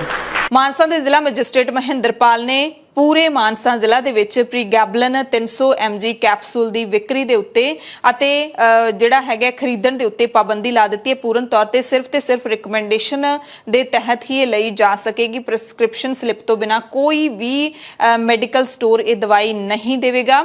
ਕੈਮਿਸਟ ਵੱਲੋਂ ਦਵਾਈ ਦੇਣ ਸਮੇਂ ਪ੍ਰੈਸਕ੍ਰਿਪਸ਼ਨ ਸਲਿੱਪ ਤੇ ਆਪਣੀ ਮੋਹਰ ਲਾਈ ਜਾਏਗੀ। ਮੈਡੀਸਨ ਦੇਣ ਦੀ ਤਰੀਕ ਹੈ ਜਿਹੜੀ ਉਹ ਵੀ ਲਿਖੀ ਜਾਏਗੀ ਤੇ ਅਧਿਕਾਰੀਆਂ ਨੇ ਦੱਸਿਆ ਹੈ ਕਿ ਇਸ ਜ਼ਿਲ੍ਹੇ ਦੇ ਵਿੱਚ ਕੁਝ ਲੋਕਾਂ ਦੇ ਵੱਲੋਂ ਇਸ ਨੂੰ ਨਸ਼ੇ ਦੇ ਤੌਰ ਤੇ ਵਰਤਣਾ ਸ਼ੁਰੂ ਕੀਤਾ ਗਿਆ ਹੈ, ਇਸ ਕਰਕੇ ਇਸ ਤੇ ਪੂਰਨ ਪਾਬੰਦੀ ਹੈ ਜਿਹੜੀ ਉਹ ਲਾਈ ਜਾਂਦੀ ਹੈ। NIA ਨੇ ਭਾਰਤ ਦੇ ਵਿੱਚ ਪਾਬੰਦੀਸ਼ੁਦਾ ਜਥੇਬੰਦੀ ਸਿੱਖਸ ਫਾਰ ਜਸਟਿਸ ਦੇ ਖਿਲਾਫ ਕਾਰਵਾਈ ਸ਼ੁਰੂ ਕੀਤੀ ਹੈ। ਸੂਤਰਾਂ ਦੇ ਹਵਾਲੇ ਨਾਲ ਪਤਾ ਲੱਗਿਆ ਹੈ ਕਿ NIA the team Sikhs for justice ਨਾਲ ਜੁੜੇ ਸੰਬੰਧਾਂ ਦੀ ਜਾਂਚ ਲਈ ਵਿਦੇਸ਼ ਜਾਵੇਗੀ। ਖਾਲਿਸਤਾਨੀਆਂ ਨੂੰ ਭਾਰਤ ਵਿਰੋਧੀ ਗਤੀਵਿਧੀਆਂ ਦੇ ਲਈ ਫੰਡ ਮੁਹੱਈਆ ਕਰਵਾਉਣ ਦੀ ਜਾਂਚ ਹੈ ਜਿਹੜੀ ਉਹ ਕਰੇਗੀ। 4 ਜਾਂ 5 ਮੈਂਬਰੀ ਟੀਮ ਹੈ ਜਿਹੜੀ ਉਹ ਕੈਨੇਡਾ ਵੱਲ ਨੂੰ ਜਾ ਰਹੀ ਹੈ। ਸਾਲ ਦੇ ਵਿੱਚ ਇੱਕ ਸਮਾਂ ਅਜਿਹਾ ਆਉਂਦਾ ਹੀ ਹੁੰਦਾ ਹੈ ਜਦੋਂ ਗੰਡਾ ਵੀ ਮਹਿੰਗਾ ਹੋ ਜਾਂਦਾ ਹੈ ਤੇ ਟਮਾਟਰ ਵੀ ਮਹਿੰਗਾ ਹੋ ਜਾਂਦਾ ਹੈ ਤੇ ਲੋਕ ਨੇ ਜਿਹੜੇ ਜਿਨ੍ਹਾਂ ਦੀ ਰਸੋਈ ਦੇ ਵਿੱਚ ਹਰ ਦਿਨ ਵਰਤੀ ਜਾਣ ਵਾਲੀ ਚੀਜ਼ ਹੈ ਉਹਨਾਂ ਦੇ ਉੱਤੇ ਮਹਿੰਗਾਈ ਦੀ ਸਭ ਤੋਂ ਵੱਡੀ ਗਾਜ ਡਿੱਗਦੀ ਹੈ, ਜਿਹੜੇ ਲੋਕ ਬਹੁਤ ਅਮੀਰ ਨਹੀਂ ਹੈਗੇ। ਸੋ ਹੁਣ ਮਹਿੰਗਾ ਪਿਆਜ਼ ਤੇ ਟਮਾਟਰ ਖਾਣ ਦੇ ਦਿਨ ਆ ਗਏ ਨੇ। ਟਮਾਟਰ ਜਿਹੜਾ ਹੈਗਾ ਹੁਣ ਹੋਰ ਲਾਲ ਹੋ ਗਿਆ ਹੈਗਾ ਤੇ ਗੰਡੇ ਨੇ ਹੁਣ ਲੋਕਾਂ ਦੀਆਂ ਅੱਖਾਂ ਵਿੱਚੋਂ ਹੋਰ ਪਾਣੀ ਕੱਢਣਾ ਹੈਗਾ। ਜੇ ਪੰਜਾਬ ਦੀ ਗੱਲ ਕਰ ਲਈਏ ਤਾਂ ਇੱਥੇ ਸੋਮਵਾਰ ਤੱਕ ਟਮਾਟਰ ਦਾ ਭਾਅ ਹੈ ਜਿਹੜਾ ਉਹ 80 ਰੁਪਏ ਪ੍ਰਤੀ ਕਿਲੋ ਤੱਕ ਪਹੁੰਚ ਚੁੱਕਿਆ ਸੀ ਤੇ ਮੱਧ ਪ੍ਰਦੇਸ਼ ਤੇ ਮਹਾਰਾਸ਼ਟਰ ਵਰਗੇ ਸੂਬੇ ਜਿੱਥੇ ਟਮਾਟਰ ਸਭ ਤੋਂ ਵੱਧ ਉਹਦਾ ਉਤਪਾਦਨ ਹੁੰਦਾ ਟਮਾਟਰ ਦਾ, ਉੱਥੇ ਵੀ 72 ਰੁਪਏ ਪ੍ਰਤੀ ਕਿਲੋ ਟਮਾਟਰ ਹੈ ਜਿਹੜਾ ਉਹ ਵਿਕ ਰਿਹਾ ਹੈ। ਦਿੱਲੀ ਦੇ ਥੋਕ ਬਾਜ਼ਾਰ ਦੇ ਵਿੱਚ ਵੀ ਸਬਜ਼ੀਆਂ 10 ਤੋਂ 15 ਰੁਪਏ ਪ੍ਰਤੀ ਕਿਲੋ ਦੇ ਭਾਅ ਨਾਲ ਮਹਿੰਗੀਆਂ ਹੋ ਗਈਆਂ ਨੇ ਤੇ ਮੰਨਿਆ ਜਾ ਰਿਹਾ ਕਿ ਬੇਮੌਸਮੀ ਮੀਂਹ ਦੇ ਕਾਰਨ ਗੰਡਾ ਅਤੇ ਟਮਾਟਰ ਇਹਨਾਂ ਦੇ ਭਾਅ ਦੇ ਵਿੱਚ ਵਾਧਾ ਹੋਇਆ। ਪੰਜਾਬ ਦੇ ਟਰਾਂਸਪੋਰਟ ਮੰਤਰੀ ਅਮਰਿੰਦਰ ਸਿੰਘ ਰਾਜਾ ਵੜਿੰਗ ਨੇ ਕਿਹਾ ਕਿ 248 ਰੂਟਾਂ ਤੇ ਵੱਡੀਆਂ ਬੱਸਾਂ ਦੇ ਲਈ 864 ਸਟੇਜ ਕੈਰੇਜ ਪਰਮਿਟ ਦੇਣ ਦੇ ਲਈ ਉਹਨਾਂ ਦੇ ਵਿਭਾਗ ਨੇ ਅਰਜ਼ੀਆਂ ਮੰਗੀਆਂ ਨੇ। ਅਰਜ਼ੀਆਂ ਜਮ੍ਹਾਂ ਕਰਨ ਦੀ ਤਰੀਕ ਹੈ ਜਿਹੜੀ ਉਹ 17 ਅਕਤੂਬਰ ਤੱਕ ਹੈ। ਵੈਬ ਪੋਰਟਲ ਤੇ ਜਾ ਕੇ ਤੁਸੀਂ ਆਨਲਾਈਨ ਅਪਲਾਈ ਕਰ ਸਕਦੇ ਹੋ। ਤੁਸੀਂ ਅਮਰਿੰਦਰ ਸਿੰਘ ਰਾਜਾ ਵੜਿੰਗ ਦਾ ਜਿਹੜਾ ਟਵਿੱਟਰ ਹੈ ਉਹ ਚੈੱਕ ਕਰ ਸਕਦੇ ਹੋ, ਉੱਥੇ ਉਹਨਾਂ ਨੇ ਵੈਬ ਪੋਰਟਲ ਵੀ ਦਿੱਤਾ ਹੈ ਤੇ ਇਹ ਜਿਹੜੀਆਂ ਅਰਜ਼ੀਆਂ ਮੰਗੀਆਂ ਗਈਆਂ ਨੇ ਇਹ ਅਮਰਿੰਦਰ ਸਿੰਘ ਰਾਜਾ ਵੜਿੰਗ ਨੇ ਖੁਦ ਜਾਣਕਾਰੀ ਦਿੱਤੀ ਹੈ। 248 ਰੂਟ ਸਨ ਜਿਹੜੇ ਅੱਡ ਆਇਡੈਂਟੀਫਾਈ ਰੂਟਸ ਕੀਤੇ ਹੋਏ ਨੇ ਤੇ 864 ਸਟੇਜ ਕੈਰੀਅਰ ਪਰਮਿਟ ਸਨ ਜਿਨ੍ਹਾਂ ਦੀ ਲਾਸਟ ਤਰੀਕ ਜਿਹੜੀ ਸੀ ਉਹ 7/10/2021 ਸੀ, ਲੇਕਿਨ ਅਸੀਂ ਉਹਨੂੰ ਐਕਸਟੈਂਡ ਕਰ ਦਿੱਤਾ ਗਿਆ ਹੈ। ਹੁਣ ਉਹਦੀ ਜਿਹੜੀ ਤਰੀਕ ਹੈ ਉਹ 17/10/2021 ਹੋ ਗਈ ਹੈ। ਸੋ ਮੈਂ ਆਪ ਸਭ ਨੂੰ ਬੇਨਤੀ ਕਰਾਂਗਾ ਕਿ ਤੁਸੀਂ ਇਹ ਸਾਰੇ ਰੂਟਸ ਜੇ ਤੁਹਾਨੂੰ ਲੱਗਦਾ ਹੈ ਕਿ ਤੁਸੀਂ ਕੋਈ ਕੰਮ ਕਰਨਾ ਚਾਹੁੰਦੇ ਹੋ ਉਸ ਵਾਅਦੇ ਦੇ ਤਹਿਤ ਤੁਸੀਂ ਅਪਲਾਈ ਕਰ ਸਕਦੇ ਹੋ। ਅਪਲਾਈ www.punjabtransport.org ਤੇ ਤੁਸੀਂ ਅਪਲਾਈ ਕਰ ਸਕਦੇ ਹੋ। ਹੁਣ ਅਖੀਰਲੀ ਤਰੀਕ ਯਾਨੀ ਕਿ ਅੰਤਿਮ ਤਰੀਕ ਅਸੀਂ 10 ਦਿਨ ਵਧਾਏ 17/10/2021 ਇਹਦੀ ਅੰਤਿਮ ਤਰੀਕ ਹੈ ਔਰ ਆਸ ਕਰਦੇ ਹਾਂ ਕਿ ਤੁਸੀਂ ਸਭ ਲੋਕ ਇਸ ਦੇ ਨਾਲ ਹੀ ਰਾਜਾ ਵੜਿੰਗ ਨੇ ਇਹ ਵੀ ਦੱਸਿਆ ਕਿ ਪਿਛਲੇ ਦਿਨੀ ਮੈਨੂੰ WhatsApp ਤੇ ਜ਼ਰੀਏ ਵਾਹਨਾਂ ਦੀ RC ਜਿਹੜੀ ਹੈ ਉਹ ਬਹੁਤ ਦੇਰੀ ਦੇ ਨਾਲ ਜਾਰੀ ਕੀਤੀ ਜਾਂਦੀ ਹੈ, ਉਸ ਦੀਆਂ ਸ਼ਿਕਾਇਤਾਂ ਮਿਲੀਆਂ। ਉਹਨਾਂ ਨੇ ਕਿਹਾ ਕਿ ਸਿਸਟਮ ਨੂੰ ਵਧੀਆ ਕਰਨ ਦੇ ਲਈ ਇਸ ਨੂੰ ਸਮਝਣਾ ਜ਼ਰੂਰੀ ਹੈ। ਇਸ ਕਰਕੇ ਉਹਨਾਂ ਨੇ ਸੰਬੰਧਿਤ ਮਹਿਕਮੇ ਦੇ ਅਧਿਕਾਰੀਆਂ ਦੇ ਨਾਲ ਮੁਲਾਕਾਤ ਕੀਤੀ ਅਤੇ ਭਰੋਸਾ ਦਿਵਾਇਆ ਪੰਜਾਬੀਆਂ ਨੂੰ ਕਿ RC ਨਾਲ ਜੁੜੀਆਂ ਜਿਹੜੀਆਂ ਮੁਸ਼ਕਲਾਂ ਨੇ ਜਲਦ ਹੱਲ ਹੋ ਜਾਣਗੀਆਂ। ਪੰਜਾਬ ਦੇ ਮੁੱਖ ਮੰਤਰੀ ਚਰਨਜੀਤ ਸਿੰਘ ਚੰਨੀ ਦੇ ਪੁੱਤ ਦਾ ਵਿਆਹ ਕਾਫੀ ਚਰਚਾ ਦੇ ਵਿੱਚ ਰਿਹਾ ਹੈ। ਚਰਨਜੀਤ ਸਿੰਘ ਚੰਨੀ ਨੇ ਜਿਸ ਤਰੀਕੇ ਦੇ ਨਾਲ ਸਾਦੇ ਢੰਗ ਦੇ ਨਾਲ ਵਿਆਹ ਕੀਤਾ ਹੈ ਹਰ ਕੋਈ ਤਾਰੀਫ ਕਰ ਰਹੇ ਨੇ, ਪਰ ਹੁਣ ਨਵੀਂ ਖਬਰ ਇਹ ਆਈ ਹੈ ਕਿ ਚੰਨੀ ਦੇ ਪੁੱਤ ਦੇ ਵਿਆਹ ਦੀ ਪਾਰਟੀ ਵਿੱਚ ਡਿਊਟੀ ਦੌਰਾਨ ਕੁਤਾਹੀ ਕਰਨ ਵਾਲੇ ਜਿਹੜੇ 4 ਜਣੇ ਨੇ, 4 ਪੁਲਿਸ ਵਾਲੇ ਨੇ, ਉਹਨਾਂ ਨੂੰ ਮੁਅੱਤਲ ਕਰ ਦਿੱਤਾ ਹੈ। ਮੁਹਾਲੀ CIA ਸਟਾਫ ਦੇ ਇੰਚਾਰਜ ਇੰਸਪੈਕਟਰ ਸੁਖਬੀਰ ਸਿੰਘ ਸਣੇ 4 ਨੂੰ ਮੁਅੱਤਲ ਕੀਤਾ ਗਿਆ ਹੈ ਤੁਰੰਤ ਪ੍ਰਭਾਵ ਦੇ ਨਾਲ। ਇਸ ਗੱਲ ਦੀ ਪੁਸ਼ਟੀ ਮੁਹਾਲੀ ਦੇ SSP ਨਵਜੋਤ ਸਿੰਘ ਮਾਹਲ ਨੇ ਕੀਤੀ ਹੈ। ਮੁਅੱਤਲ ਕੀਤੇ ਗਏ 3 ਪੁਲਿਸ ਕਰਮਚਾਰੀਆਂ ਦੇ ਵਿੱਚ ਹੌਲਦਾਰ ਦਰਸ਼ਨ ਸਿੰਘ, ਹੌਲਦਾਰ ਜਸਕਰਨ ਸਿੰਘ ਤੇ ਹੌਲਦਾਰ ਸਤਬੀਰ ਸਿੰਘ ਸ਼ਾਮਿਲ ਨੇ ਤੇ ਚੌਥੇ ਨੇ ਜਿਹੜੇ ਉਹ ਇੰਚਾਰਜ ਇੰਸਪੈਕਟਰ ਸੁਖਬੀਰ ਸਿੰਘ। ਮੁੱਖ ਮੰਤਰੀ ਦੇ ਪੁੱਤ ਦੇ ਵਿਆਹ 'ਚ ਸੁਰੱਖਿਆ ਨੂੰ ਲੈ ਕੇ ਵੱਡੀ ਲਾਪਰਵਾਹੀ ਦੀ ਜਾਣਕਾਰੀ ਦਿੱਤੀ ਗਈ ਹੈ। ਲਾਪਰਵਾਹੀ ਦੀ ਗਾਜ ਇੱਕ ਇੰਸਪੈਕਟਰ ਸਣੇ 4 ਦੇ ਉੱਤੇ ਡਿੱਗੀ ਹੈ। ਜਾਣਕਾਰੀ ਇਹ ਮਿਲੀ ਹੈ ਕਿ ਲੇਡੀ ਸੰਗੀਤ ਵਾਲੇ ਦਿਨ 3 ਮੁਲਜ਼ਮ ਬਿਨਾਂ ਵਰਦੀ ਦੇ ਮੁੱਖ ਮੰਤਰੀ ਦੀ ਰਿਹਾਇਸ਼ ਅੰਦਰ ਘੁੰਮਦੇ ਵੇਖੇ ਗਏ ਸੀ। ਇਸੇ ਕਾਰਨ ਵੱਡੀ ਕਾਰਵਾਈ ਕੀਤੀ ਗਈ ਹੈ। ਇਹ ਵੀ ਜਾਣਕਾਰੀ ਮਿਲੀ ਹੈ ਕਿ ਮੁਲਾਜ਼ਮਾਂ ਦੇ ਵੱਲੋਂ ਡਿਊਟੀ ਦੌਰਾਨ ਕਥਿਤ ਤੌਰ ਤੇ ਸ਼ਰਾਬ ਪੀਣ ਦਾ ਪਤਾ ਲਾਉਣ ਦੇ ਲਈ ਉਹਨਾਂ ਦਾ ਮੈਡੀਕਲ ਕਰਵਾਇਆ ਗਿਆ ਹੈ, ਪਰ ਜਾਂਚ ਰਿਪੋਰਟ ਆਉਣੀ ਬਾਕੀ ਹੈ। ਪੰਜਾਬ ਦੇ ਕੱਚਾ ਅਧਿਆਪਕ ਯੂਨੀਅਨ ਦੇ ਵੱਲੋਂ ਦੁਸ਼ਹਿਰੇ ਵਾਲੇ ਦਿਨ ਆਰਥਿਕ ਅਤੇ ਮਾਨਸਿਕ ਗੁਲਾਮੀ ਦਾ ਅੰਤ ਕਰਨ ਦੇ ਲਈ ਮੁੱਖ ਮੰਤਰੀ ਦੀ ਰਿਹਾਇਸ਼ ਦਾ ਘਿਰਾਓ ਕੀਤਾ ਜਾਵੇਗਾ। ਸੂਬੇ ਦੇ ਲੀਡਰ ਕਰਮਿੰਦਰ ਸਿੰਘ ਪਟਿਆਲਾ ਨੇ ਦੱਸਿਆ ਕਿ 15 ਅਕਤੂਬਰ ਨੂੰ ਖਰੜ ਦੇ ਵਿੱਚ ਸੜਕਾਂ ਜਾਮ ਕਰਕੇ ਪੰਜਾਬ ਸਰਕਾਰ ਦੇ ਰਾਵਣ ਰੂਪੀ ਪੁਤਲੇ ਫੂਕੇ ਜਾਣਗੇ, ਜਿਹੜੀਆਂ ਕਿ ਸਾਨੂੰ ਪੱਕਾ ਨਹੀਂ ਕਰ ਰਹੀਆਂ, ਸਿਰਫ ਲਾਰੇ ਹੀ ਲਾ ਰਹੀਆਂ ਨੇ। ਉਹਨਾਂ ਕਿਹਾ ਕਿ ਕੱਚੇ ਅਧਿਆਪਕ ਪਿਛਲੇ 118 ਦਿਨਾਂ ਤੋਂ ਲਗਾਤਾਰ ਮੁਹਾਲੀ ਦੇ ਵਿੱਚ ਸਿੱਖਿਆ ਦਫ਼ਤਰ ਦੇ ਬਾਹਰ ਪੱਕਾ ਮੋਰਚਾ ਲਾ ਕੇ ਬੈਠੇ ਨੇ, ਪਰ ਹਾਲੇ ਤੱਕ ਸਾਡੇ ਹੱਥ ਦੇ ਵਿੱਚ ਪੱਕੀਆਂ ਜਿਹੜੀਆਂ ਨੌਕਰੀਆਂ ਨੇ ਉਹ ਨਹੀਂ ਫੜਾਈਆਂ ਗਈਆਂ। ਇਹਨਾਂ ਨੇ ਚੇਤਾਵਨੀ ਦਿੱਤੀ ਹੈ ਸਰਕਾਰ ਨੂੰ ਕਿ ਜਲਦ ਤੋਂ ਜਲਦ ਸਾਡੀਆਂ ਮੰਗਾਂ ਮੰਨੀਆਂ ਜਾਣ। ਕੱਚੇ ਅਧਿਆਪਕਾਂ ਦੇ ਲਈ 5000 ਹੋਰ ਯੋਗ ਪੋਸਟਾਂ ਜਿਹੜੀਆਂ ਨੇ ਉਹ ਕੱਢੀਆਂ ਜਾਣ ਅਤੇ 8393 ਅਧਿਆਪਕਾਂ ਦੀ ਭਰਤੀ ਦੀ ਪ੍ਰਕਿਰਿਆ ਤੇਜ਼ ਕਰਕੇ ਭਰਤੀ ਮੁਕੰਮਲ ਕੀਤੀ ਜਾਵੇ। ਇੱਕ ਦੋ ਹੈਰਾਨੀਜਨਕ ਖਬਰਾਂ ਤੁਹਾਨੂੰ ਦੱਸਦੇ ਹਾਂ ਤੇ ਇਹਨਾਂ ਖਬਰਾਂ ਨੂੰ ਸੁਣ ਕੇ ਸ਼ਾਇਦ ਤੁਸੀਂ ਮੱਥੇ ਤੇ ਹੱਥ ਵੀ ਮਾਰੋਗੇ। ਤੁਹਾਡੇ ਵਿੱਚੋਂ ਕਈ ਲੋਕ ਅਜਿਹਾ ਵੀ ਕਰਨਗੇ, ਪਰ ਕਈ ਲੋਕ ਇਸ ਦੀ ਪ੍ਰਸ਼ੰਸਾ ਵੀ ਕਰਨਗੇ, ਕਈ ਲੋਕ ਚੁਟਕੀਆਂ ਵੀ ਲੈਣਗੇ। ਨਵੀਂ ਪੀੜ੍ਹੀ ਹੈ ਜਿਹੜੀ ਉਹ ਆਪਣੇ ਆਪ ਨੂੰ ਬੜਾ ਹੀ ਫਾਰਵਰਡ ਸਮਝਦੀ ਹੈ, ਆਪਣੇ ਆਪ ਨੂੰ ਬੜਾ ਆਜ਼ਾਦ ਰੱਖਣਾ ਚਾਹੁੰਦੀ ਹੈ, ਪਰ ਕਈ ਵਾਰੀ ਆਜ਼ਾਦੀ ਦੇ ਮਾਇਨੇ ਨੇ ਜਿਹੜੇ ਉਹ ਗਲਤ ਕੱਢ ਲਏ ਜਾਂਦੇ ਨੇ। ਪਤਾ ਵੀ ਨਹੀਂ ਹੁੰਦਾ ਕਿ ਨਤੀਜਾ ਇਹਦਾ ਕੀ ਨਿਕਲਣਾ ਹੈ। ਵਿਆਹ ਦੇ ਮਾਮਲਿਆਂ ਦੇ ਵਿੱਚ ਨਿਤ ਨਵੀਆਂ ਖਬਰਾਂ ਸੁਣਨ ਨੂੰ ਮਿਲਦੀਆਂ ਨੇ, ਪਰ ਹੁਣ ਜਿਹੜੀ ਖਬਰ ਹਰਿਆਣਾ ਦੇ ਪੰਚਕੂਲਾ ਦੇ ਇੱਕ ਜੋੜੇ ਨੇ ਦਿੱਤੀ ਹੈ ਉਹ ਸੱਚਮੁੱਚ ਹੈਰਾਨ ਕਰਨ ਵਾਲੀ ਹੈ। ਪੰਚਕੂਲਾ ਦੇ ਇੱਕ ਜੋੜੇ ਨੇ ਹੋਟਲ ਦੇ ਕਮਰੇ ਵਿੱਚ ਭਾਂਡਿਆਂ ਦੇ ਵਿੱਚ ਬਾਲਣ ਬਾਲ ਕੇ ਉਸ ਦੇ ਦੁਆਲੇ ਹੀ 7 ਫੇਰੇ ਲੈ ਲਏ ਤੇ ਵਿਆਹ ਕਰਵਾਉਣ ਦਾ ਦਾਅਵਾ ਕੀਤਾ। ਹਾਲਾਂਕਿ ਪੰਜਾਬ ਤੇ ਹਰਿਆਣਾ ਹਾਈ ਕੋਰਟ ਨੇ ਵੀ ਇਸ ਵਿਆਹ ਨੂੰ ਸਵੀਕਾਰ ਕਰਨ ਤੋਂ ਇਨਕਾਰ ਕਰ ਦਿੱਤਾ। ਇਸ ਦੇ ਨਾਲ ਹੀ ਅਦਾਲਤ ਨੇ ਜੋੜੇ ਤੇ 25000 ਰੁਪਏ ਦਾ ਜੁਰਮਾਨਾ ਵੀ ਲਾਇਆ ਤੇ ਕਿਹਾ ਹੈ ਕਿ ਵਿਆਹ ਦੀ ਇਹ ਰਸਮ ਜਿਸ ਤਰੀਕੇ ਨਾਲ ਨਿਭਾਈ ਗਈ ਹੈ ਉਹ ਯੋਗ ਨਹੀਂ ਹੈ, ਉਹ ਇੱਕ ਤਰੀਕੇ ਦੇ ਨਾਲ ਅਪਮਾਨ ਹੈ ਧਾਰਮਿਕ ਰਸਮਾਂ ਰਿਵਾਜਾਂ ਦਾ। ਲੜਕੀ ਦੀ ਉਮਰ ਸਿਰਫ 20 ਸਾਲ ਤੇ ਲੜਕੇ ਦੀ ਉਮਰ 19 ਸਾਲ 5 ਮਹੀਨੇ। ਦੋਵਾਂ ਨੇ ਆਪਣੇ ਪਰਿਵਾਰ ਦੀ ਇੱਛਾ ਦੇ ਵਿਰੁੱਧ ਜਾ ਕੇ ਵਿਆਹ ਰਚਾਇਆ। ਆਪਣੇ ਰਿਸ਼ਤੇਦਾਰਾਂ ਤੋਂ ਜਾਣ ਦਾ ਖਤਰਾ ਦੱਸਦਿਆਂ ਉਹਨਾਂ ਨੇ ਅਦਾਲਤ ਤੋਂ ਜਿਹੜੀ ਹੈਗੀ ਉਹ ਸੁਰੱਖਿਆ ਮੰਗੀ, ਪਰ ਅਦਾਲਤ ਨੇ ਇਸ ਵਿਆਹ ਨੂੰ ਹੀ ਖਾਰਜ ਕਰ ਦਿੱਤਾ ਹੈ। ਘਰੋਂ ਭੱਜਣ ਤੋਂ ਬਾਅਦ 26 ਸਤੰਬਰ ਨੂੰ ਇਹਨਾਂ ਨੇ ਵਿਆਹ ਕਰਾਇਆ ਸੀ, ਪਰ ਦੋਵਾਂ ਕੋਲੇ ਅਦਾਲਤ ਨੂੰ ਦਿਖਾਉਣ ਦੇ ਲਈ ਨਾ ਤਾਂ ਕੋਈ ਸਰਟੀਫਿਕੇਟ ਹੈ ਤੇ ਨਾ ਹੀ ਵਿਆਹ ਨਾਲ ਸੰਬੰਧਿਤ ਕੋਈ ਫੋਟੋ ਹੈ। ਸਿਰਫ ਇਹਨਾਂ ਦੇ ਕੋਲ ਇੱਕ ਰਚੀ ਰਚਾਈ ਕਹਾਣੀ ਹੈ ਕਿ ਅਸੀਂ ਭਾਂਡਿਆਂ ਦੇ ਵਿੱਚ ਬਾਲਣ ਬਾਲ ਕੇ ਹੋਟਲ ਦੇ ਕਮਰੇ ਵਿੱਚ ਆਪ ਹੀ ਵਿਆਹ ਕਰ ਲਿਆ। ਇੱਕ ਹੋਰ ਖਬਰ, ਇਹ ਥੋੜੀ ਦਿਲਚਸਪ ਖਬਰ ਹੈਗੀ ਹੈ। ਤਾਮਿਲਨਾਡੂ ਤੋਂ ਖਬਰ ਹੈ, ਜਿੱਥੇ ਸਥਾਨਕ ਸੰਸਥਾਵਾਂ ਦੀਆਂ ਚੋਣਾਂ ਹੋਈਆਂ ਨੇ, ਜਿੱਥੇ ਬੀਜੇਪੀ ਦੇ ਲੀਡਰ ਡੀ ਕਾਰਤਿਕ ਨੂੰ ਸਿਰਫ ਇੱਕੋ ਹੀ ਵੋਟ ਮਿਲੀ ਹੈ। ਤੇ ਹੁਣ ਸਵਾਲ ਉੱਠ ਰਿਹਾ ਹੈ ਕਿ ਉਹ ਬੰਦਾ ਜ਼ਰੂਰ ਲੱਭੀਏ ਜਿਨੇ ਇੱਕ ਵੋਟ ਪਾਈ ਹੈ। ਧਿਆਨ ਦੇਣ ਵਾਲੀ ਗੱਲ ਇਸ ਕਰਕੇ ਹੈ ਕਿਉਂਕਿ ਇਹਨਾਂ ਦੇ ਆਪਦੇ ਘਰ ਦੇ ਵਿੱਚ ਕੁੱਲ 5 ਮੈਂਬਰ ਨੇ। ਡੀ ਕਾਰਤਿਕ ਨੂੰ ਇੱਕ ਵੋਟ ਮਿਲਣ ਦੀ ਖਬਰ ਸੋਸ਼ਲ ਮੀਡੀਆ ਦੇ ਉੱਤੇ ਇਸ ਤਰ੍ਹਾਂ ਵਾਇਰਲ ਹੋਈ ਕਿ ਇਸ ਆਗੂ ਨੂੰ ਆਪਣੀ ਸਫਾਈ ਦੇਣੀ ਪੈ ਗਈ। ਕੋਇੰਬਟੂਰ ਜ਼ਿਲ੍ਹੇ ਦੇ ਇੱਕ ਵਾਰਡ ਮੈਂਬਰ ਦੇ ਅਹੁਦੇ ਦੇ ਲਈ ਚੋਣ ਲੜਨ ਵਾਲੇ ਡੀ ਕਾਰਤਿਕ ਨੂੰ ਇੱਕ ਵੋਟ ਮਿਲਣ ਦੀ ਖਬਰ ਤੇ ਲੇਖਕਾ ਅਤੇ ਕਾਰਕੁਨ ਮੀਨਾ ਕੰਦਾਸਾਮੀ ਨੇ ਟਵੀਟ ਕੀਤਾ ਕਿ ਸਥਾਨਕ ਚੋਣਾਂ ਦੇ ਵਿੱਚ ਬੀਜੇਪੀ ਦੇ ਉਮੀਦਵਾਰ ਨੂੰ ਸਿਰਫ ਇੱਕ ਵੋਟ ਮਿਲਿਆ। ਮੈਨੂੰ ਉਸਦੇ ਘਰ ਦੇ 4 ਹੋਰ ਵੋਟਰਾਂ ਤੇ ਮਾਣ ਹੈ ਜਿਨ੍ਹਾਂ ਨੇ ਦੂਸਰਿਆਂ ਨੂੰ ਵੋਟ ਪਾਉਣ ਦਾ ਫੈਸਲਾ ਲਿਆ। ਕਾਂਗਰਸੀ ਲੀਡਰ ਅਸ਼ੋਕ ਕੁਮਾਰ ਨੇ ਕਿਹਾ ਕਿ ਵਾਰਡ ਮੈਂਬਰ ਦੇ ਅਹੁਦੇ ਲਈ ਚੋਣ ਲੜ ਰਹੇ ਭਾਜਪਾ ਉਮੀਦਵਾਰ ਦੇ ਘਰੇ 5 ਮੈਂਬਰ ਨੇ। ਬੀਜੇਪੀ ਉਮੀਦਵਾਰ ਨੂੰ ਕੋਇੰਬਟੂਰ ਤੋਂ ਇੱਕ ਹੀ ਵੋਟ ਮਿਲੀ ਹੈ। ਇੱਕ ਹੋਰ ਟਵਿੱਟਰ ਯੂਜ਼ਰ ਨੇ ਕਿਹਾ ਕਿ ਕਾਰਤਿਕ ਵੱਲੋਂ ਉਹਨਾਂ ਦੇ ਚੋਣ ਪ੍ਰਚਾਰ ਲਈ ਜਾਰੀ ਕੀਤੇ ਗਏ ਪੋਸਟਰਾਂ ਦੇ ਵਿੱਚ ਪ੍ਰਧਾਨ ਮੰਤਰੀ ਮੋਦੀ, ਗ੍ਰਹਿ ਮੰਤਰੀ ਅਮਿਤ ਸ਼ਾਹ ਅਤੇ ਉਹਨਾਂ ਸਮੇਤ 7 ਹੋਰ ਲੀਡਰਾਂ ਦੀਆਂ ਤਸਵੀਰਾਂ ਸਨ, ਪਰ ਵੋਟ ਸਿਰਫ ਇੱਕ ਮਿਲੀ ਹੈ, ਯਾਨੀ ਕਿ ਪੂਰੀਆਂ ਚੁਟਕੀਆਂ ਨੇ ਜਿਹੜੀਆਂ ਉਹ ਲਈਆਂ ਗਈਆਂ। ਉਸ ਤੋਂ ਬਾਅਦ ਕਾਰਤਿਕ ਨੇ ਇੱਕ ਅਖਬਾਰ ਦੇ ਨਾਲ ਗੱਲਬਾਤ ਕਰਦਿਆਂ ਕਿਹਾ ਕਿ ਮੈਂ ਬੀਜੇਪੀ ਦੇ ਵੱਲੋਂ ਤਾਂ ਚੋਣ ਲੜੀ ਹੀ ਨਹੀਂ ਸੀ, ਮੈਂ ਕਾਰ ਚਿੰਨ੍ਹ ਤੇ ਆਜ਼ਾਦ ਉਮੀਦਵਾਰ ਦੇ ਵਜੋਂ ਚੋਣ ਲੜੀ ਸੀ। ਮੇਰੇ ਪਰਿਵਾਰ ਦੀਆਂ 4 ਵੋਟਾਂ ਨੇ ਤੇ ਸਾਰੀਆਂ ਵੋਟਾਂ ਪੰਚਾਇਤ ਦੇ ਵਾਰਡ ਵਿੱਚ ਨੇ। ਉਹਨਾਂ ਦੱਸਿਆ ਕਿ ਵਾਰਡ ਨੰਬਰ 9 ਜਿੱਥੋਂ ਮੈਂ ਚੋਣ ਲੜੀ ਸੀ, ਮੇਰੇ ਪਰਿਵਾਰ ਦੇ 4 ਮੈਂਬਰ ਤੇ ਮੇਰੀ ਵੋਟ ਉੱਥੇ ਹੈ ਹੀ ਨਹੀਂ। ਤੇ ਹੁਣ ਸਵਾਲ ਇਹ ਉੱਠਦਾ ਹੈ ਕਿ ਅਜਿਹਾ ਕਿਹੜਾ ਉਹ ਵੋਟਰ ਹੈ ਜਿਨ੍ਹਾਂ ਨੇ ਕਾਰਤਿਕ ਨੂੰ ਵੋਟ ਪਾਈ। ਉਹਨਾਂ ਨੇ ਇਹ ਵੀ ਕਿਹਾ ਕਿ ਸੋਸ਼ਲ ਮੀਡੀਆ ਤੇ ਲੋਕ ਗਲਤ ਟਰੋਲ ਕਰ ਰਹੇ ਨੇ ਕਿ ਮੈਂ ਬੀਜੇਪੀ ਦੇ ਵੱਲੋਂ ਚੋਣ ਲੜੀ ਸੀ, ਜਦ ਕਿ ਮੈਂ ਬੀਜੇਪੀ ਦੇ ਵੱਲੋਂ ਚੋਣ ਲੜੀ ਹੀ ਨਹੀਂ। ਤੇ ਇਹ ਵੀ ਗਲਤ ਹੈ ਕਿ ਮੈਨੂੰ ਆਪਣੇ ਪਰਿਵਾਰ ਚੋਂ ਇੱਕ ਵੀ ਵੋਟ ਨਹੀਂ ਮਿਲੀ, ਜਦ ਕਿ ਮੇਰਾ ਪਰਿਵਾਰ ਹੈ ਜਿਹੜਾ ਉਹ ਤਾਂ ਕਿਸੇ ਹੋਰ ਵਾਰਡ ਦੇ ਵਿੱਚ ਵੋਟਰ ਸੀ। ਪੰਜਾਬ ਦੀਆਂ ਖਾਸ ਖਬਰਾਂ ਦੇ ਖਾਸ ਬੁਲੇਟਿਨ ਦੇ ਵਿੱਚ ਤੁਹਾਡੀ ਸਭ ਤੋਂ ਇਜਾਜ਼ਤ ਚਾਹੁੰਦੇ ਹਾਂ। ਧੰਨਵਾਦ।